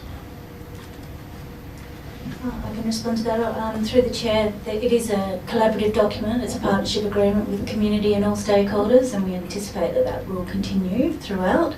All of the items have been nominated in future budgets, so nothing is allocated in the current financial budget.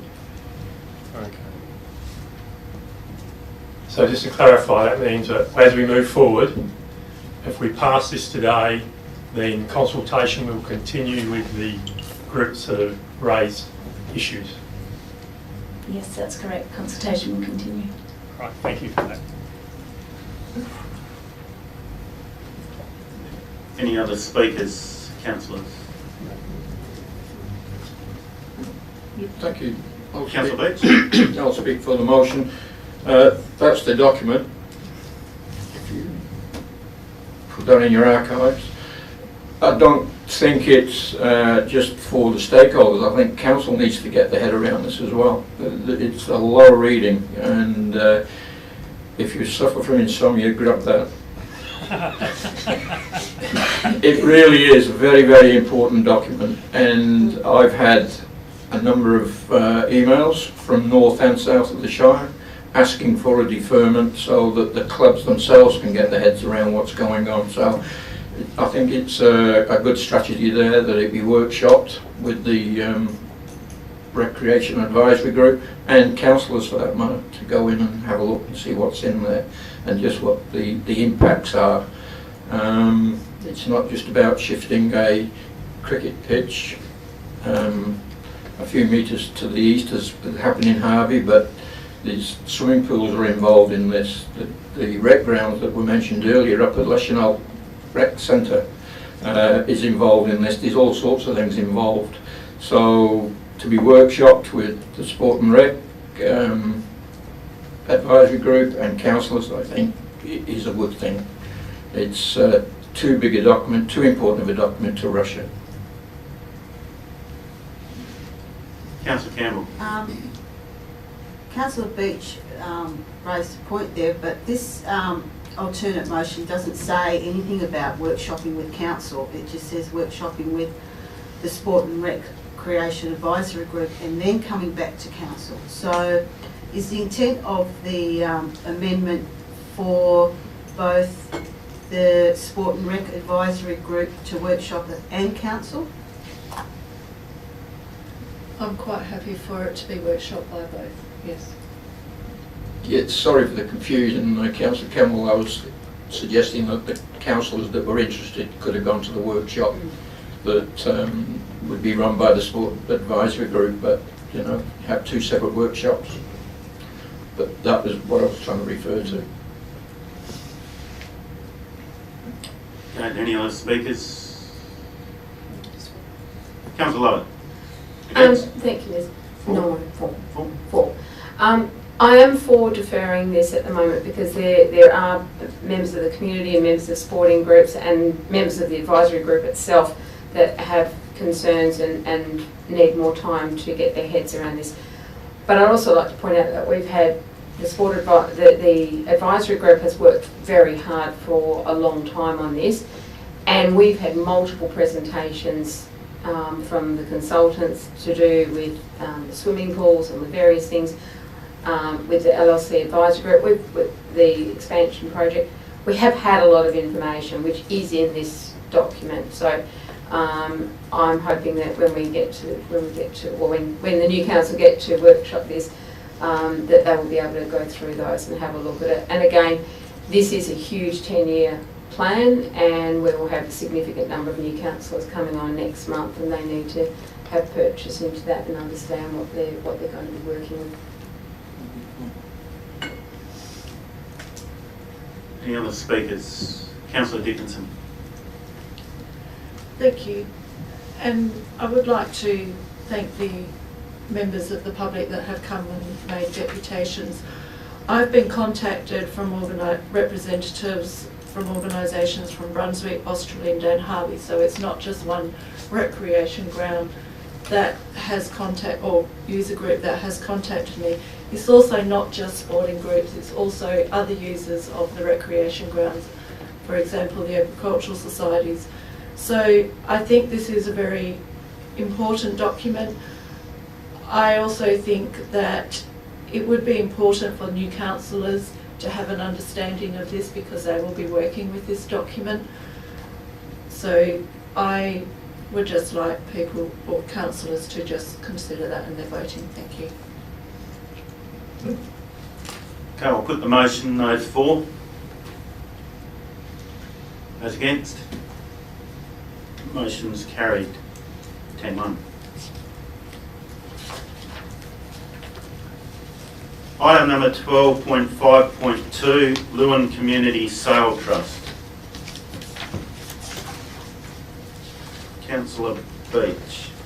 Yeah, I can move. Oh, sorry. I'd like to move, and I'd just like to add point 2 into the officer's recommendation, if it's printed there somewhere. Do we have a seconder? Councillor Campbell. I just ask that council requests the invoices to be issued to the participating service clubs, the Harvey Rotary, Harvey Lions, Brunswick Lions and the Austrian Lions Club. The reason being is that the minutes of the last meeting of the advisory group said don't send invoices because of the uncertainty of the future of the Lewin. Now that we're going to go ahead, I just think we need it to be recorded that this council supports sending the invoices to our service club partners and get the ball rolling. Yep. Okay. We'll vote on the amendment. Is that on everyone's screen? So, put the amendment. Those for? Those against? It's carried 10-0. I've lost Bergie off the screen. Oh, yeah.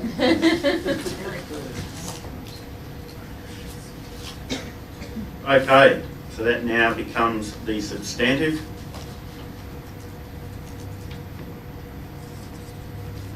Move to substantive. So it's already there. Okay, so I don't think there's any need for discussion, councillors. Okay, I'll put the substantive. Those for? Those against? 0. That's carried 10-0. Item 12.5.3, request for fee waiver, grow, cook, eat, create. We have an officer recommendation. Move Councillor Caboni. Seconder. Councillor Dickinson. Is there any discussion, councillors? Yep. Councillor Caboni. Wish to speak? Oh, does any need to? What, something? Yes. Yep. Oh, I just think it's a worthy cause. We've passed it in the, we've agreed to it in the past and should continue in the future. Councillor Dickinson. Nothing further to add, thanks. The Speaker against. Question? Thanks, Mr. President. It would appear that the organisation feels that they didn't have enough consultation and weren't accurately reported through to council. And I'm just wondering why there's a significant disconnect in that. They feel that they can't afford the ongoing and that the higher rates are not just for 2 days a week, they are in fact using more than that. So I'm just concerned that there's a bit of a disconnect between what they say and what our report is saying there. So just looking for a bit of clarity, please.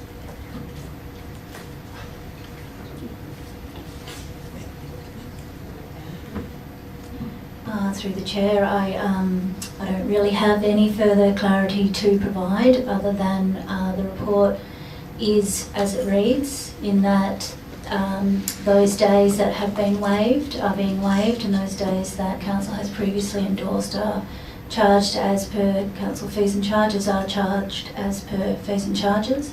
The only change in the last 12 months since this came before council has been that our holiday school program hasn't been running as regularly for the last 3 school holidays.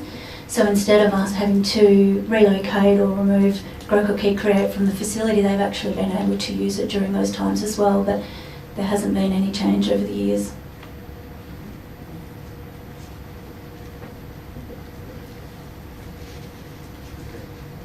Any discussion, councillors? Okay. I'll put the motion. Those for the motion? Those against? 1. Motion's carried 10-1.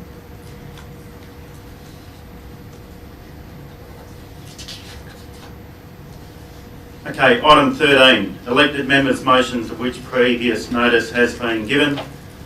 Item number 13.1. Councillor Tony. Thank you, Mr. President. If I could move the motion as printed with an amendment to point 2 to take in the officer's comment below. So just changing point 2 to the Shire officers to source funds from the community grants reserved to be considered as a part of the midterm review. We have a seconder. Councillor Beach. Yep. Yep. We'll just. Oh, right. Sorry.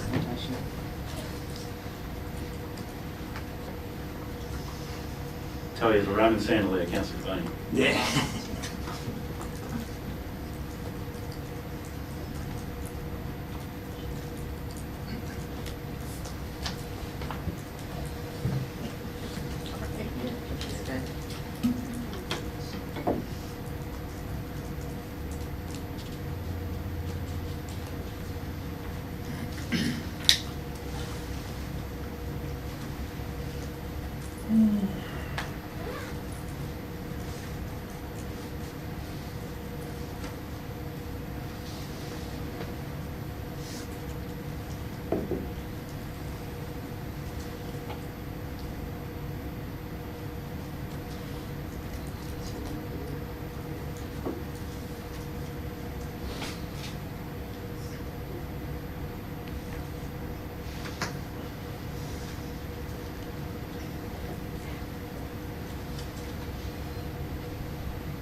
Excuse me, sorry, Councillor Carboni, do you want it to consider it at the mid-year budget review or adjust it at the mid-year budget review? I would say adjusted would be Adjusted better better? word. Yeah, okay. You could just change that, thank you, Jane. Councillor Cavani. Yeah, okay, not much to say. I think Mrs. Heenan put the case forward pretty well. Community group in Brunswick run by a great bunch of volunteers. And if they can incorporate pickleball into the tennis club to enhance the facility and get more people involved, get more kids playing sport, I think it's a great idea and not much money in the overall scheme of things. Councillor Beach. Happy with that? Is there likely to be any discussion, councillors? Okay, I'll put the motion. Those for the motion? Those against? Nil. Motion's carried 11-0. Item 13.2, Councillor Bromham. Thank you, Mr. President.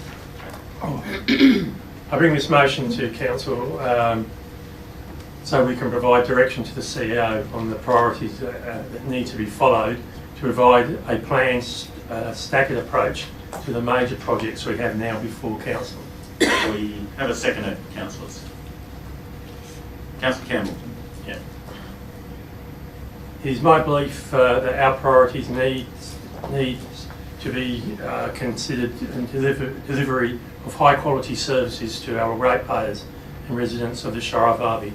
To achieve this, our staff need a quality work environment that is contemporary and is designed to meet the present and future needs of our workforce to deliver effective, planned and costed sustainable development.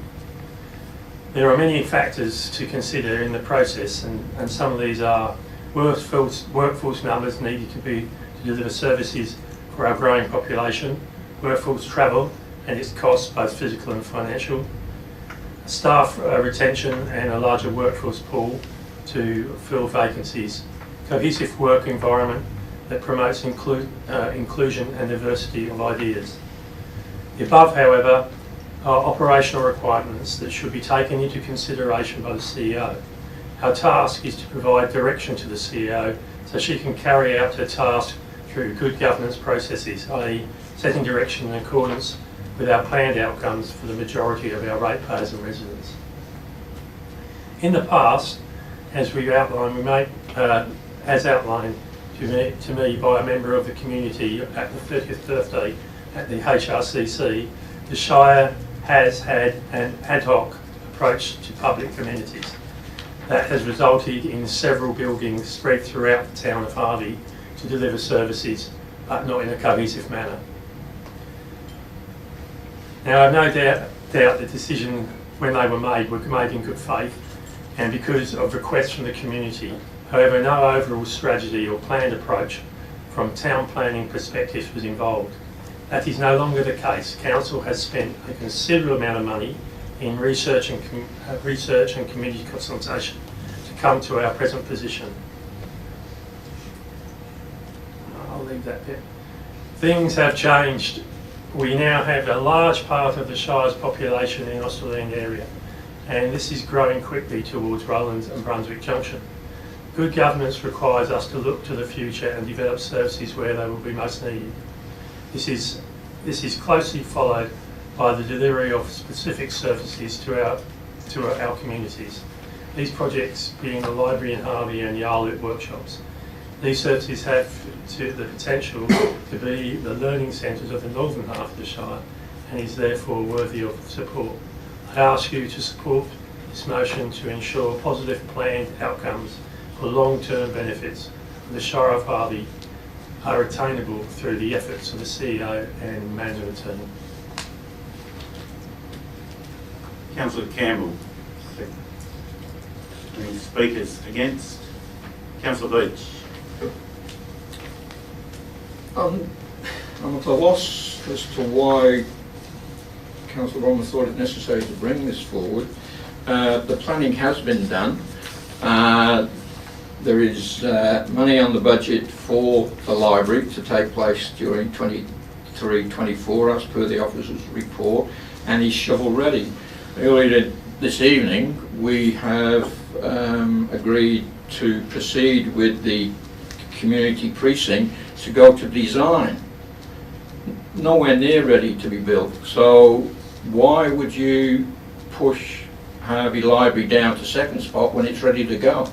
I don't follow the argument. So with the Harvey Library ready to go, and the officers have already said on page 79 of my agenda, as this project is shovel ready, council has allocated 11 million in the 23-24 annual budget for stage 2 construction. It's a no-brainer. Harvey Library, Australian Community Precinct. Thank you. Any other speaker for? Speaker against? Councillor Coleman. Thanks, Mr. President. I do concur with Councillor Beach. I cannot see, and I seek the CEO and staff's opinion on this. Is there any reason why the project that is shovel ready can't proceed concurrently with the design and documentation of the Australian precinct? Why would you delay one when the planning and design can be done concurrently?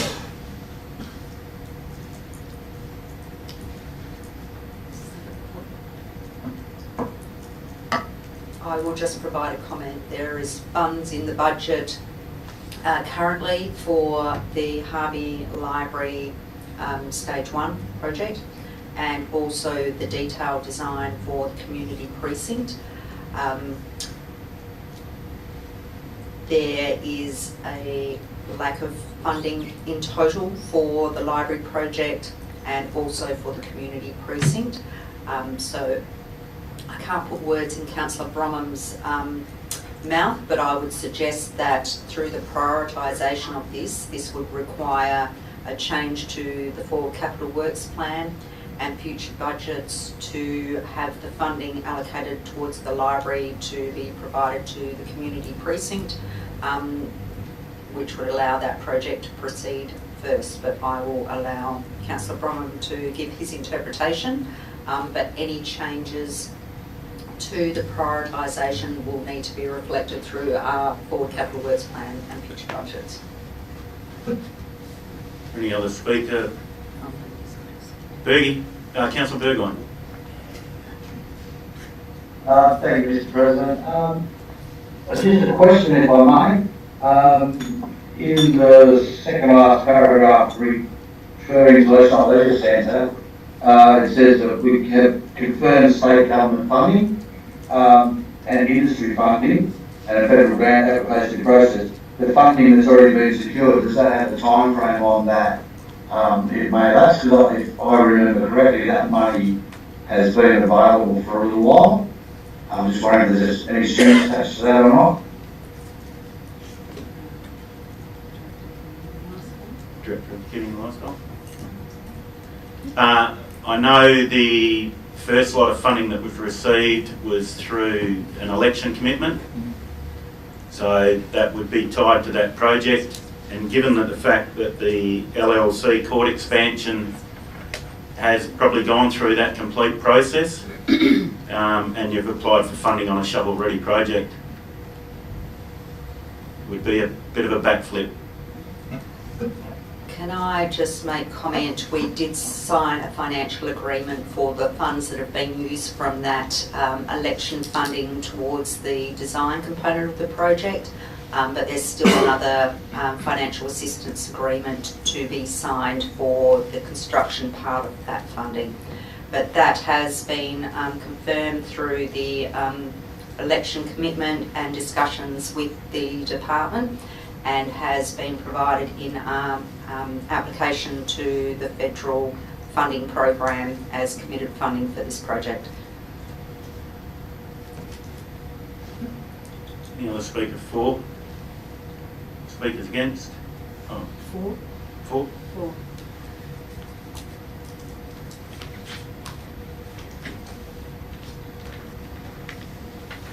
Thank you. My understanding of this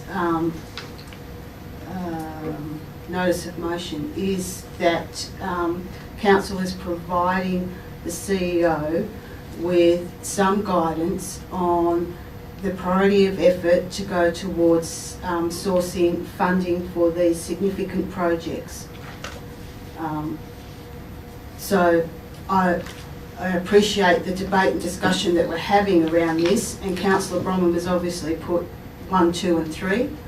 Those can be switched around if Council sees fit, but these are 3 significant projects that Council has agreed to pursue and follow through, and I think the CEO needs the direction from Council as to where the priority of effort goes in regards to sourcing funding through the various mechanisms of attributing the funds to these projects. So that's my understanding of the intent of Councillor Bromham's notice of motion, and there's the opportunity, I suppose, if councillors don't agree with that we discuss it now. But I would certainly like to come away from this with our CEO knowing where the priority of effort goes in regards to sourcing funding and seeing these high capital projects through to fruition. Can I clarify something there? Yeah, I'd actually like to move an amendment that the order that they be placed is that number 1 is the Leisure Leisure Centre court expansion, number 2 the Harvey Library, and number 1 the Australian Community Precinct Stage 1.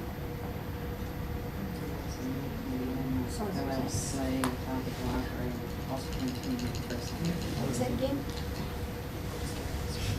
Get it on the screen.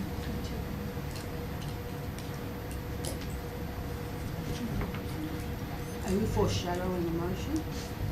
If this one doesn't do that? Foreshadow. Yep. I don't know. Just going on what the boss tells me. Okay. Foreshadow. Yep. Yep. Okay. So go back to Ron. Back to me. No, speakers against it. Oh, you want to speak against? Yep. So is that an amendment or foreshadow? Foreshadow. I can stop you doing that and tell you what we're doing now. Do a point of clarification. You'll have to speak for it. Well, I'll speak against the motion. You can do whatever you want after that. I don't see there's any need to prioritise these at all, because it's all dependent on funding. And as I said before in an earlier motion, I don't think the Osprey Community Precinct is going to happen for a long, long time, because it requires significant funding. And I think you all need to remember the most significant thing that's up before the Shire at the moment is Stanley Road rubbish tip, and how you're going to fund that going into the future, and that requires tens of millions of dollars, of which council will have to put money into. So this is in the forward capital works. It's all set out, it's all budgeted for in the forward capital works. I don't think there's any need, and I appreciate it's a nice 11th hour ploy on the eve of election to try and get it at the forefront. And no doubt as the Australian councils all voting block for this motion, you know, I appreciate what you're doing and good on yous. Keep on track, Councillor Boney. I reckon a whole lot of you have had a pretty good crack at electioneering today. Point of order, Mr. President. I think I'll go back to the motion. Yeah, I think you should. So yeah, it's in the forward capital works. It's all budgeted for. It's all dependent on funding. And as I said before, Stanley Road rubbish tip is the highest priority for this council at the moment, and that's going to require significant funds. Any other speakers for Councillor Jackson? No, I'm Against? Against? Yep. The intent is fine, but the reality is it is dependent on funding. We have a lot of projects in front of us. Perhaps that should have been thought about before we put so many projects in front of us. I can't support something that the Yarloop Workshops isn't a major part of.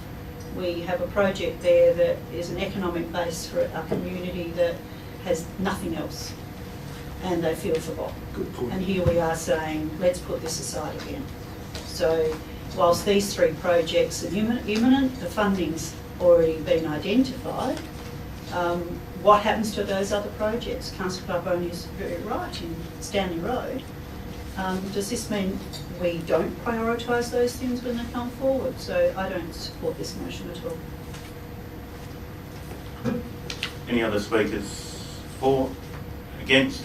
Councillor Bromwell. Thank you, Mr. President. My intention in bringing this to council was simply to give the CEO some direction on the way forward, so she can allocate her time and resources effectively. The actual listing, I put 1, 2 and 3, I probably shouldn't have put that there. I should have just put the projects.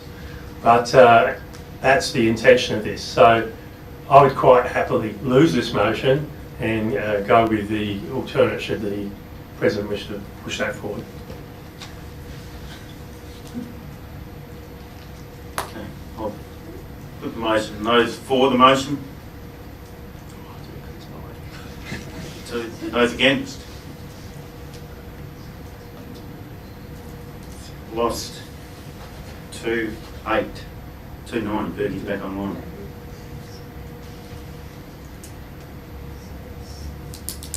Okay.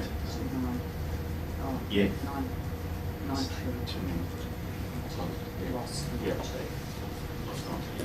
Okay. Happy to move foreshadowed motion. No?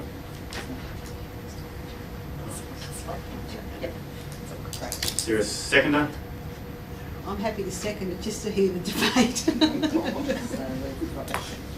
Councillor Campbell.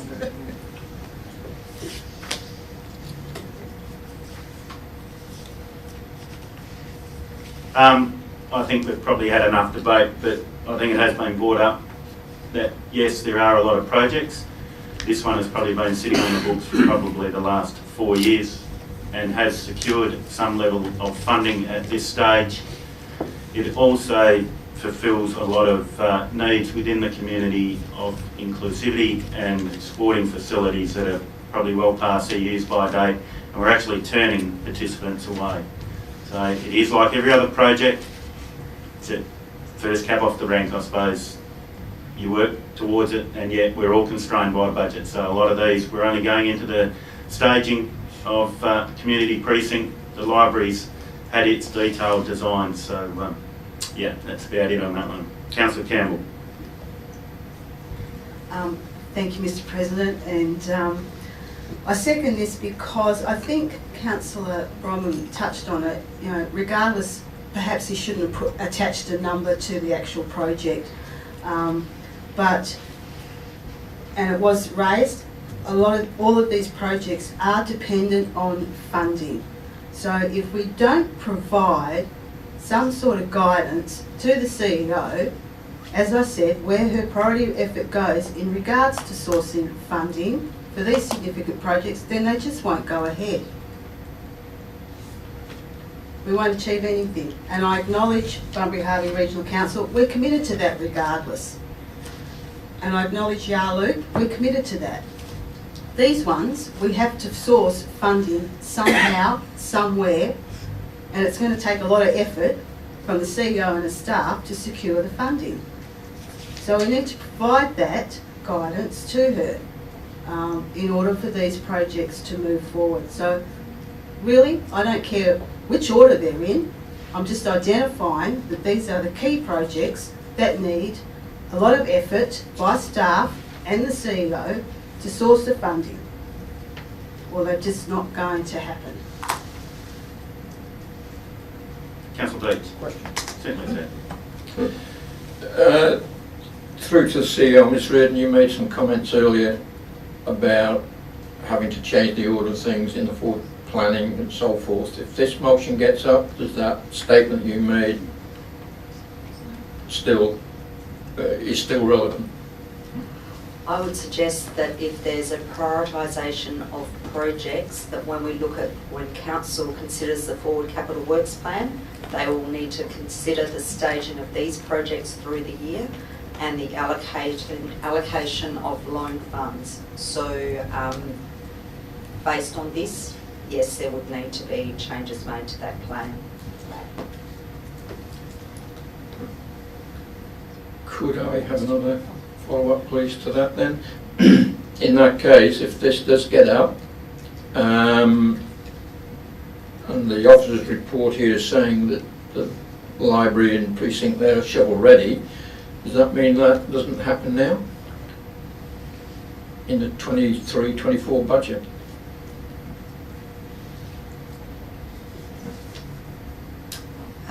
That the Harvey Library project is still dependent on obtaining $3 million worth of grant funding to make it possible.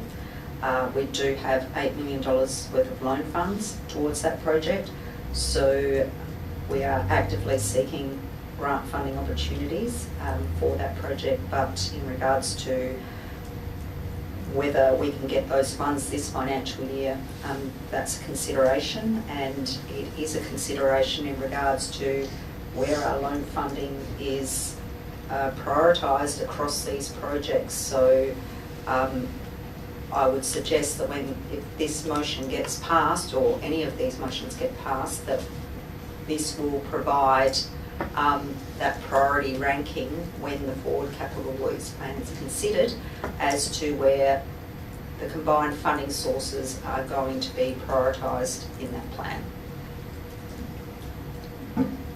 So thank you for that. Can I speak against now? It's my turn to speak against.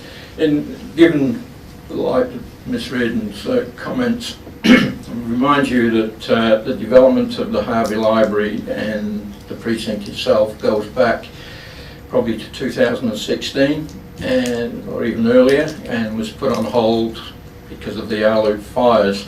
Also received some funding from the state government for the library extension, but that then, because we were doing this plan, that money went somewhere else, and I'm not sure whether it went over to the precinct, to the boundary or not, but it doesn't matter. The money never got used. So we've been waiting now 7 years for this to happen. If we are now directing staff to go and chase funding for the Leisure Centre court expansion, and the Harvey Library doesn't get done again because of lack of resources to find the grant funding,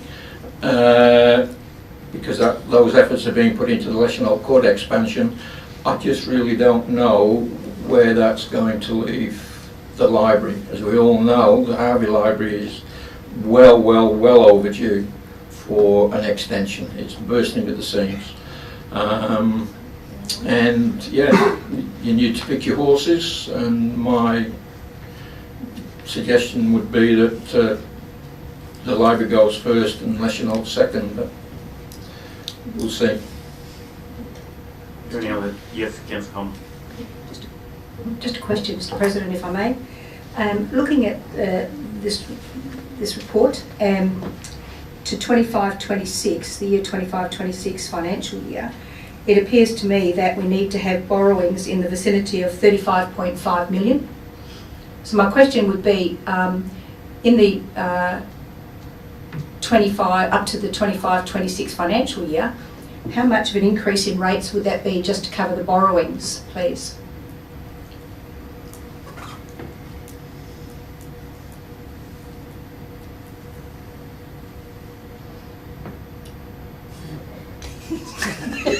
How long is calculations in my head?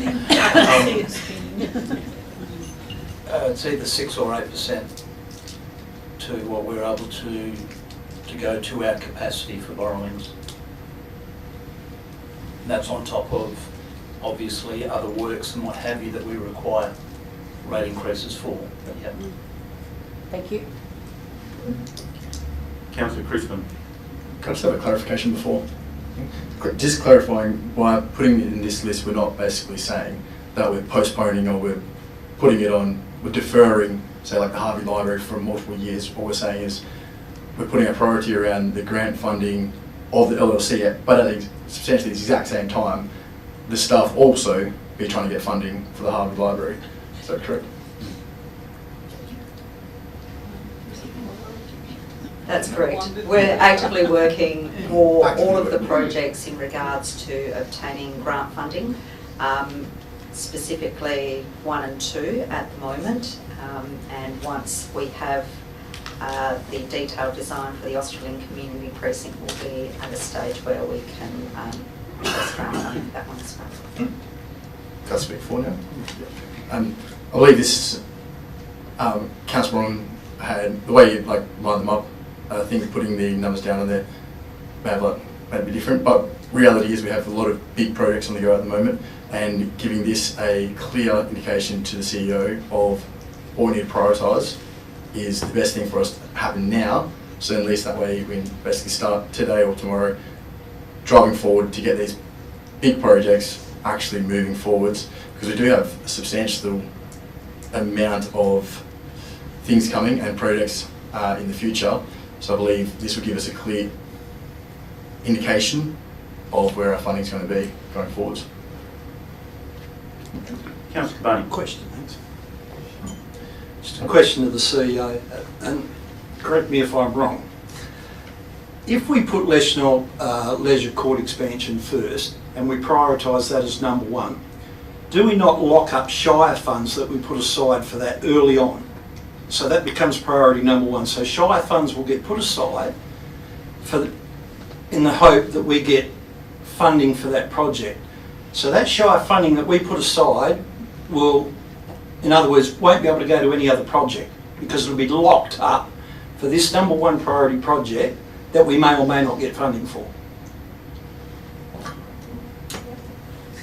As I've made mention, I would consider that when the forward capital works plan is developed, that looking at the funds that the Shire has, whether they be loan funds or other funds put towards different projects, that this would be the order of priority where they were put. Ultimately, we'll have a decision here, and if it's adopted, Council will need to be cognisant of that decision when they're developing that plan. So whether that means that Council is going to reallocate the loan funds from one project to another will be up to Council when they adopt the plan, cognisant of this decision that has been made.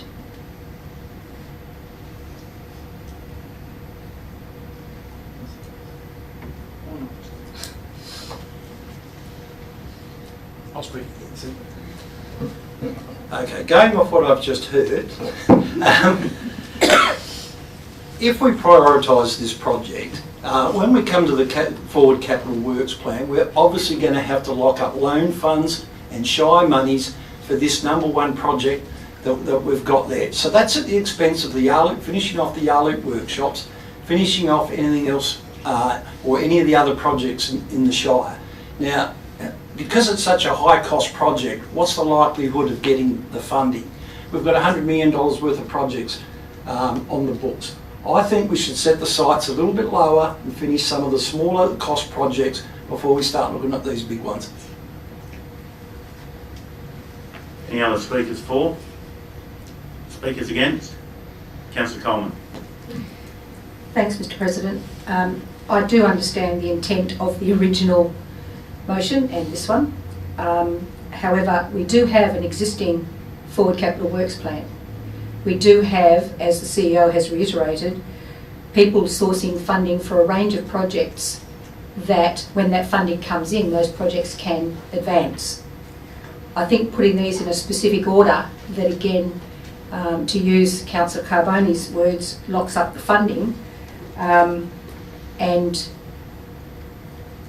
maxes out our priority, our maximum borrowing capacity at a huge increase of rates, I think is unnecessary. We have a forward capital works plan. If we defeat this motion, we just go back to that and these projects will happen in accordance with the funding. Already there are 2 that are shovel ready and funding will be continuing to get the rest. So I'd like to see this motion defeated.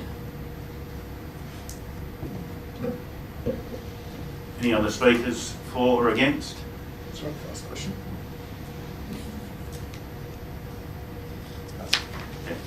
Okay, I'll wrap it up. Probably. I was going to speak for. Okay. Yeah. You want to speak for Berg? Councillor Burgon? Yeah, at the risk of using something that's been quoted before, I'm in 2 minds there. For or against this, because on one hand it gives the CEO direction on what to do. On the other hand, it ties hands, so to speak. When someone walked in with $30 million and said, "I was to show Harvey what he can do with it," it locks it into one job, whereas we could do 3 or 4 other ones with that $30 million, so to speak. So I guess from my point of view, I think I want to vote against this and not have priorities and work on the whole lot as best we can going forward with whoever is in this position, I guess. I think having that priority when I first looked at it, thought, that's great, not sure of the order changed, thought, it's getting better. Now the more I think about it, the less I like having priorities. So I'm sorry we're not, if this is defeated, we're not going to give the CEO any sort of actual direction other than give it the best shot, have a crack at everything and see what we come up with. So that's where I am right now, I guess, and vote against. Councillor Bronwyn. Thank you, Mr. President. Thanks, Councillor Burgon. I always enjoy your interaction. I guess when you think about what a council is, it's like a board. And we're like a business, and we've got to set direction. But we don't have huge amounts of resources. And it's how we use those resources effectively that is so important. Now, if we all sit back here, and we are a board, and we give the CEO no direction and go, here's a whole heap of things that you can go and do, well, she can go and do what she likes. But the thing is, because she's doing so many things, her resources are thin, and we never really get anywhere. Now, what I'd like to see is projects get across the line, and you're not going to do that without setting some direction, and that's the job of the council. And if you're not up for that, that's fine. But the fact is, we should set direction for the CEO on moving forward on priorities that this council sets. Thank you. Councillor Dickinson. Thank you. I will be voting against this motion because I think we've already given direction with the forward capital works. I am also concerned that the Yarloop workshops is not identified in this list either, and that has been a promise from the Shire for a long time, and I really think that that needs to be progressed, and it's not on this list, and so I cannot endorse this motion. Thanks.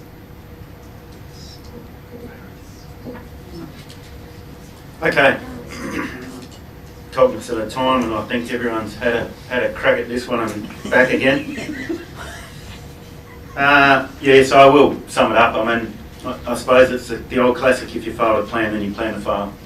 So if you ever want projects to put forward and plan for projects, you do it. This reminds me a lot of the drainage at the Harvey Oval. I think it's been 56 or 58 years. If I live for another 58 years, maybe I'll come back and I might see one of these done. So anyway, put the motion. Those for? Those against? Motion is lost. Okay, item 13.3. Councillor Beach. Yeah, just a very short notice of motion with regards to giving some direction to staff. We don't do that. We don't do that. You're failing in that area, mate. Not well. This is a thought bubble. If I could get a second, I'll talk to you about it. Oh, I'll second it to table. Yeah, thank you. Councillor Burgoyne. I've been given some thought about the staff issues and the spaces, and we've talked about it tonight a fair bit. And I was talking, as we do a lot of business around the bar, and it came to me that this is order, speak for yourself. This isn't a bad idea, and I did find out that perhaps there is a small plan to take some area off of this chamber and turn it into offices. And I thought, well, perhaps we could go a little bit further than that, and it would be a difficult decision for staff to bring it to the council to say, look, we want to use this chamber for offices or the Harvey chamber for offices because of the political consequences and the fallout from that. So I thought I'd just throw this on the table to close down a chamber. Now, having listened earlier tonight about Mr. Payne, who may or may not get elected, and we'd have to do some renovations to the Harvey chamber, I thought, well, the Harvey chamber might be the one then to go to be turned into offices, and we use this chamber. It's more modern, spacious, it's got sliding doors that would accommodate him if he was to get there. We have the luxury of having two chambers that in theory only get used 6 months of the year for three weeks of each month. So in the short term, and I'm not saying that we do it right now and make that decision, it's just asking the staff when they are carrying out their investigations into staff offices that a chamber, Harvey or here, be considered for temporary offices. Now, how long temporary is, don't ask me, but it's not a direction to, that's what we want you to do. It's a request to say, when you're investigating temporary offices, consider using one of the chambers. And that's all I'm suggesting. Likely to be any discussion on this one, councillors? Just a question, if I may. Is it going to be a good one? Yeah. Okay. I was talking to Councillor Beach earlier, and I appreciate your thoughts, Bubble. It's it's up of. I remember this coming to council before by Councillor Bill Adams, and staff have answered this question before. Now, to be honest, I can't remember the exact reasons why the chambers at either end were not used as office space, but I remember there were some good reasons around that staff gave from that investigation at the time. Now, I'm not against staff doing it again if you want them to, but I'm also cognizant of wasting staff time. So I would like to know what is staff's opinion of re-looking at this particular item.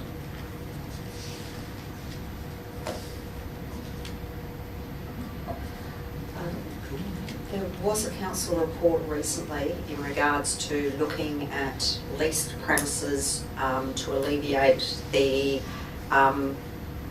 lack of office space in Australind. So we have been considering leased premises, the availability of transportable accommodation, or making modifications to the Australind council chambers, because this is where the most need is for office accommodation. So Councillor Beach's motion will progress those discussions that we're having in regards to potential plans for the Australind chamber, and that's currently underway. So I will consider that providing that report through to November as a potential option would be achievable and work that we're undertaking anyway. Okay. Is there likely to be any discussions, councillors? Put the motion, those for? Those against? Didn't go for a motion is carried. Motion is carried 11-0. That pays back one bottle of red wine. Okay, item number 14, notice of motion for following meeting. It's going to be very dull. Neil. Item 15, questions by members of which due notice has been given. It's Neil. Reports of members listed or in the big tin can. Oh, I sent mine through. Yeah. Yep. Item 17, new business of an urgent nature introduced by decision of the meeting. I'll move that Council, in accordance with the Shire of Harvey Standing Orders 2017 S 5.4, new business of an urgent nature introduced. Confidential item 17.1, tender T012023, Stage 1 redevelopment, Yarloop Steam Workshops Interpretation Centre, recommends and completion of construction project to the agenda, and that this item be discussed behind closed doors. Second, Councillor Beach. I'll put the motion. Those for?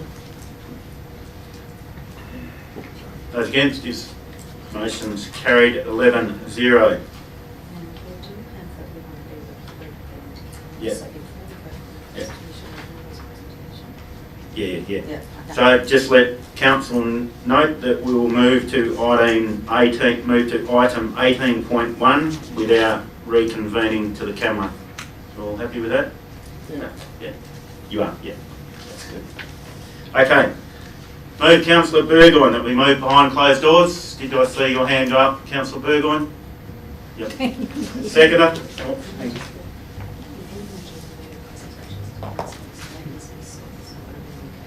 Oh, we're coming back?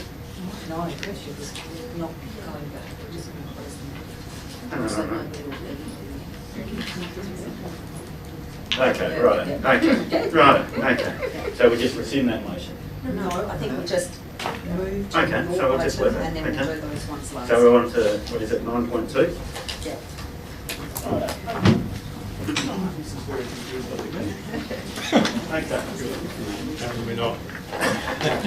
Okay, so as was alluded to before, there are a number of retiring councillors.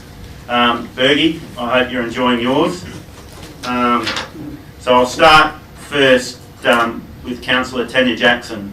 So Tanya was first elected to the Shire of Harvey in 1997. She held the position of Deputy Shire President from 2003 to 2011 and Shire President from 2011 to 2019. Councillor Jackson has been a dedicated councillor who has made an outstanding contribution in the planning, youth services, tourism, recreation, environmental and emergency management areas, just to name a few. Her influence has extended beyond her own local government, serving as chair of the Joint Town Planning Scheme Committee with the Shire of Dardanup, promoting tourism in the southwest as chairperson for the Southwest Tapestry Tourism Marketing Group Inc, and being the local government representative on Tourism Southwest. At a local level, Councillor Jackson was instrumental in driving the establishment of the Escape Youth Centre in Australind to provide a secure meeting place and information focal point for youth, and particularly youth at risk. As board chairman, she oversaw the development of the Morrissey Homestead Day Respite Centre in Australind. These projects help to meet specific needs within the community. Tanya has always been a passionate advocate for the development of the Leschenault Leisure Centre and surrounding Rec Park. In 2016, Waroona Yarloop Harvey bushfire event was one of the worst bushfire disasters in the state's history. Councillor Jackson, as chair of the Shire of Harvey's Recovery Committee, had been at the forefront of the recovery process. Tanya was instrumental in ensuring the Channel 9 WA Unites concert and telethon was staged, which raised in the order of over $700,000 to kickstart the Lord Mayor's Disaster Relief Fund. She was heavily involved in the Stories from the Fireground project and a community art recovery project, along with the Yarloop Town Development Working Group, looking at a coordinated rebuild of Yarloop. Tanya has always demonstrated amazing stamina, resilience, sense of purpose and ability to maintain perspective in a crisis. Tanya made a significant contribution to the Shire of Harvey through her advocacy on WAI-GA's Country Reform Policy Forum from 2013 to 2015. Councillor Jackson has displayed outstanding commitment and dedicated service to local government over a prolonged period. She has made a significant impact on improving service delivery in the Shire of Harvey and the wider community. In 2017, she was honoured and awarded the Eminent Service Award through WOLGA. So it's with great pleasure that we, in some respects, acknowledge the fantastic work that you have done over a very long time. So just a little gift from all of us here, Tanya.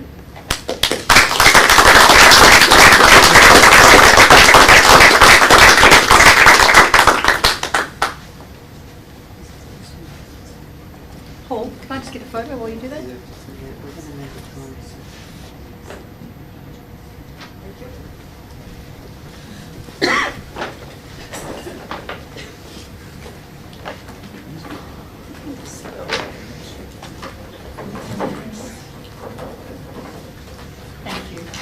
Sarah, it's not yours, Paul. No, it's a pink bag anyway. My Little Pony. Councillor Amanda Lovett. An elected member for the Shire of Harvey since 2011, Amanda is recognised... 2011, you said. She's tired. Thanks, Craig. He's just chewing a lolly. As a Justice of the Peace, she provides her services in Australind, with a strong belief that the Harvey region has a strong future in tourism, heritage conservation and commerce. Amanda has been instrumental in encouraging Council to support the development of a Destination Harvey tourism business unit. Formerly from Boulder, Amanda moved to Australind 13 years ago with her family as an advocate for change. Amanda enjoys the challenge of persuading others to embrace the future. She enjoys key roles on a number of community boards and committees at all levels of government. Chair of the District Health Advisory Council, the Harvey Region Tourism Council, Heritage Advisory Group, Leschenault Leisure Centre Advisory Group, Sport and Rec Advisory Group and Harvey History Online as Chair. As a self-proclaimed conduit between the bureaucratic side of local government and the community, her overall vision is for a connected community. Amanda does not hesitate to keep the community well informed on Shire issues, strategies and plans. Amanda is highly respected and a considered decision maker who is approachable and dedicated to representing the community interests on Council. Other additional committees have included the Audit Committee, Shire of Harvey Local Emergency Management Committee, Shire of Harvey Bushfire Advisory Committee, Harvey and Dardanup Joint Town Planning Committee, Award, Honours and Prizes Advisory Group, Community Safety and Crime Prevention, BGEA, Southern Seawater Desalination Plan Community Reference Group, UDUC Project Association, Yarloop Mill Workshop Committee. So congratulations, Amanda, on a fine service to your community and enjoy your retirement doing your JP work.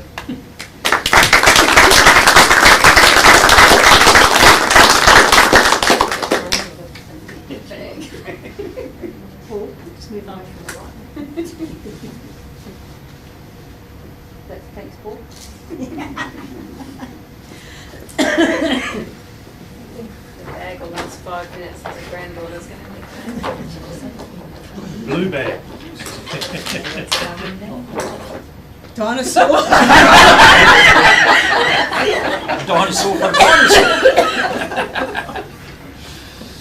That was a very hard bag to pick. Councillor Paul Beach, an elected member for the Shire of Harvey since 2011 and a born leader. Paul Beach was elevated to the position of Deputy Shire President in 2013 and re-elected to Council in 2015 and 2019.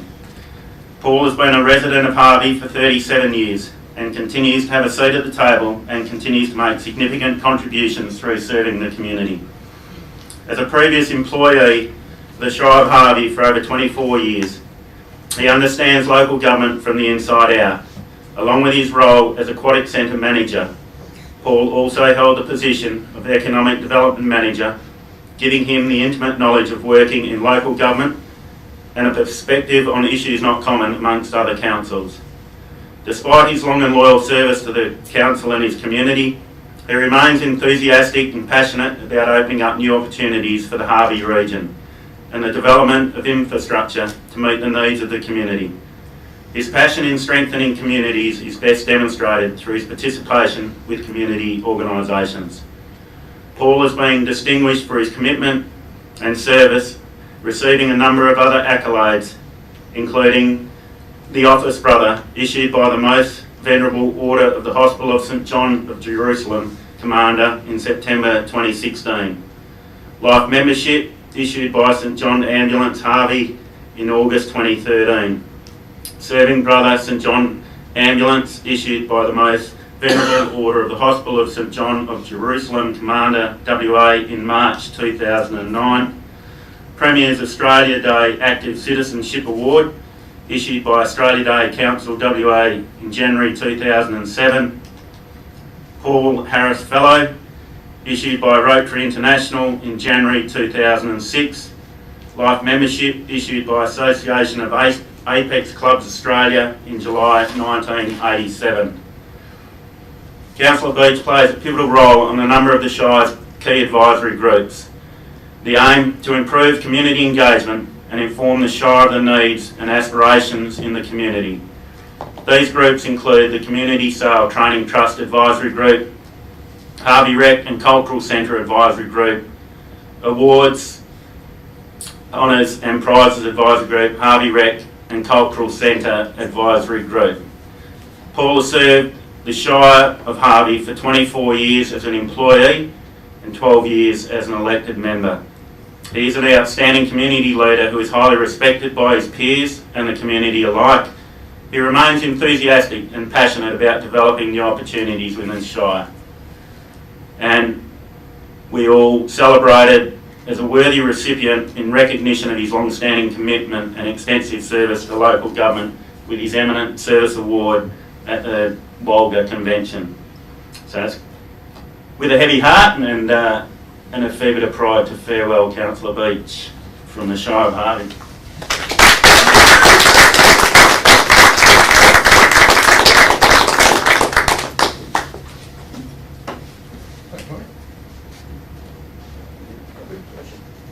Dinosaur, you're going out.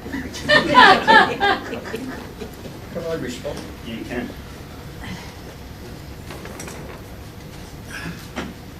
Took me a little while to put this together, but I thought it was my last chance to say anything in this chamber. So, fellow council members, staff, esteemed guests, and the occasional possum that has wandered into our chamber, it is with mixed emotions I sit here today before you. After 12 incredible years as a local government councillor, I find myself reflecting on a journey that's been both humorous and humbling, absurd and enlightening. When I first stepped into this role, I thought I was ready for anything. Little did I know that I'd be dealing with more colourful characters than a TV sitcom. From the passionate advocate for more park benches for pigeons to the staunch supporter of free ice cream Fridays, my time here has been a true lesson in embracing diversity and opinion. I've learned that being a councillor is like being a referee in a never-ending game of backyard cricket. Everyone has their own rules and no one can quite agree on the boundaries. We're in the midst of all the debates, the budget meetings that felt like hostage negotiations, and the challenges that made us wonder if we were playing a twisted version of mother and son. We've managed to achieve some remarkable things for our community. Remember the time when we tried to address pothole issues by turning them into trendy planters and fishing holes? Let's just say this was a classic case of thinking outside the box, or maybe thinking too far outside the asphalt. And who could forget the Great Museum project? The underground power that still has you on your books. Your vehicle regio plates have changed from Richmond colours to North Melbourne colours. But you can't hide Harvey 90. We know where you live. Through it all, we've laughed, we've sighed. Sometimes we've laughed so hard that we've sighed. But that's the beauty of Australian humour. It's all about finding joy in the chaos and sharing a good laugh even when things seem utterly bonkers. As I bid farewell to this chapter of my life, I'll leave you with a few pieces of wisdom that I gathered along the way. Never underestimate the power of a well-timed kangaroo pun as Captain Kangaroo tries to keep order in a heated debate. It might not win you the argument, but it will definitely win you some chuckles. Embrace the occasional magpie swooping. In politics and in life, unexpected challenges keep us on our toes. And remember, a true leader knows how to turn a sausage sizzle into a town hall meeting. So as I hang up my council's hat and prepare to embark on new adventures, I want to express my deepest gratitude to you all. You have been more than just colleagues, you've been companions in this comical journey.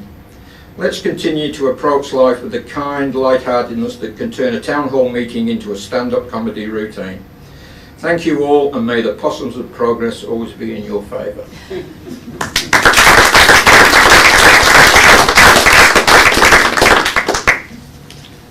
There is one more. Councillor Campbell. Thank you, and I'm going to stand for this one. It only seems like yesterday that Councillor Paul Gillett was first elected to the Shire of Harvey, and who would have known the impact a farmer from Bencoven would have on both council and within the Shire. Today is a bittersweet day as I stand on behalf of councillors to bid farewell to a remarkable colleague and friend. Paul, where do I even begin? Your time with the Shire has been nothing short of inspiring. From the very first day, your dedication, passion and unwavering commitment to your elected role as councillor, and more recently as Shire President, has left an indelible mark. Your positivity, enthusiasm and leadership as Shire President has ensured a pathway is set to address the growth within our Shire. I don't think it is common knowledge of the amount of hours Paul has attributed to the Shire President role. Very rarely did he take a leave of absence from his duties and responsibilities of President and Councillor. In the Chamber or at committee meetings alike, Paul always presented the case as it is, provided guidance or advice based on his experience and knowledge, and provided sound and logical options moving forward, and always afforded and respected your fellow councillors' position. Your innovative ideas and problem-solving skills have paved the way for some of the most significant achievements and future plans for our Shire. You've demonstrated leadership not through your words, but through your actions and your willingness to go that extra mile, and it has set a new benchmark for all of us to strive for. Although your dress standards at times have been questionable. Wonder Woman, a cow on a push bike, Buzz Lightyear, and a fill-in for Santa and the Easter Bunny gigs, to name a few, but have always been greatly appreciated by the audience and has always left us wondering what could possibly be next. Beyond your professional achievements in local government, including achieving your diploma for local government, it is your warm personality that will be greatly missed by us councillors. On a personal note, as your Deputy Shire President, I thank you for your friendship, I thank you for your mentoring, and the number of robust discussions on a number of occasions that we've had along the way. On behalf of Council, I acknowledge your outstanding 20 years of service to local government, but more so recognise your service of 6 years within the Shire of Harvey. And on behalf of all councillors and staff, I wish you all the very best for the future. And say thank you.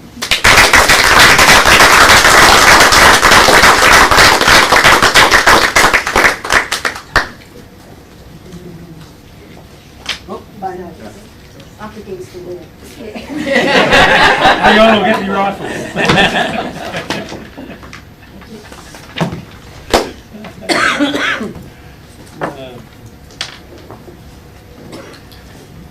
Thanks, Michelle.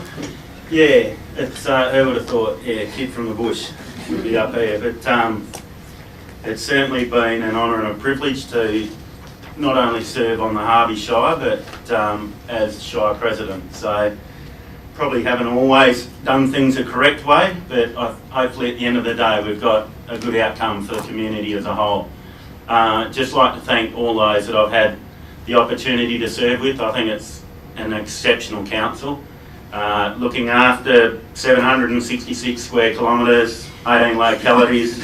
42 kilometres. Isn't it, Mr Marshall? 42 k's of coastline till we amalgamate and take over the rest of the world. It's grown from probably arguably a quaint country shire to a bustling metropolis now, and you know, going forward there's only positive and a great future which has been put in place by some of the retiring councillors long before me that have put a lot of effort into planning for the future. On a personal note, thanks Michelle, Bergie, for your time as deputies, but I would also just like to highlight what a wonderful group of staff that the Shire has. Been an exceptional ride. I probably used to get caught out for just what am I doing in the office, just rolling around. But I think it's having that rapport amongst council and staff that goes a long way to achieving success in any organisation. On a personal note, thanks to Annie.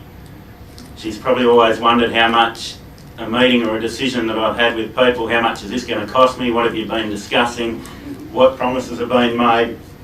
Always love trying to move forward and working for a better future, and I hope that that's one thing that I can leave behind, is that the road ahead, while it might be rocky, some of the bumps have been smoothed out and the potholes filled in, Paul. On a personal note, you keep saying it was an election that you were happy to lose, but on a personal note, it was probably one that you should have had on your resume. So it's always been great that I've had your backing, and hopefully that friendship remains. So yeah, we're not cutting into too much time, we've still got a meeting to run. So thanks to everyone, and you'll enjoy the last month of our tenure.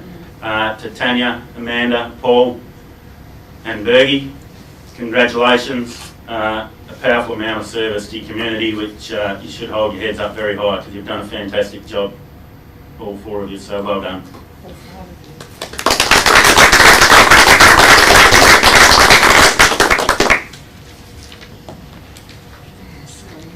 Righto, so we're back to the motion. Yep, moving behind closed doors, which was moved by Councillor Burgoyne, second Councillor Caboni. So I'll put the motion, those four.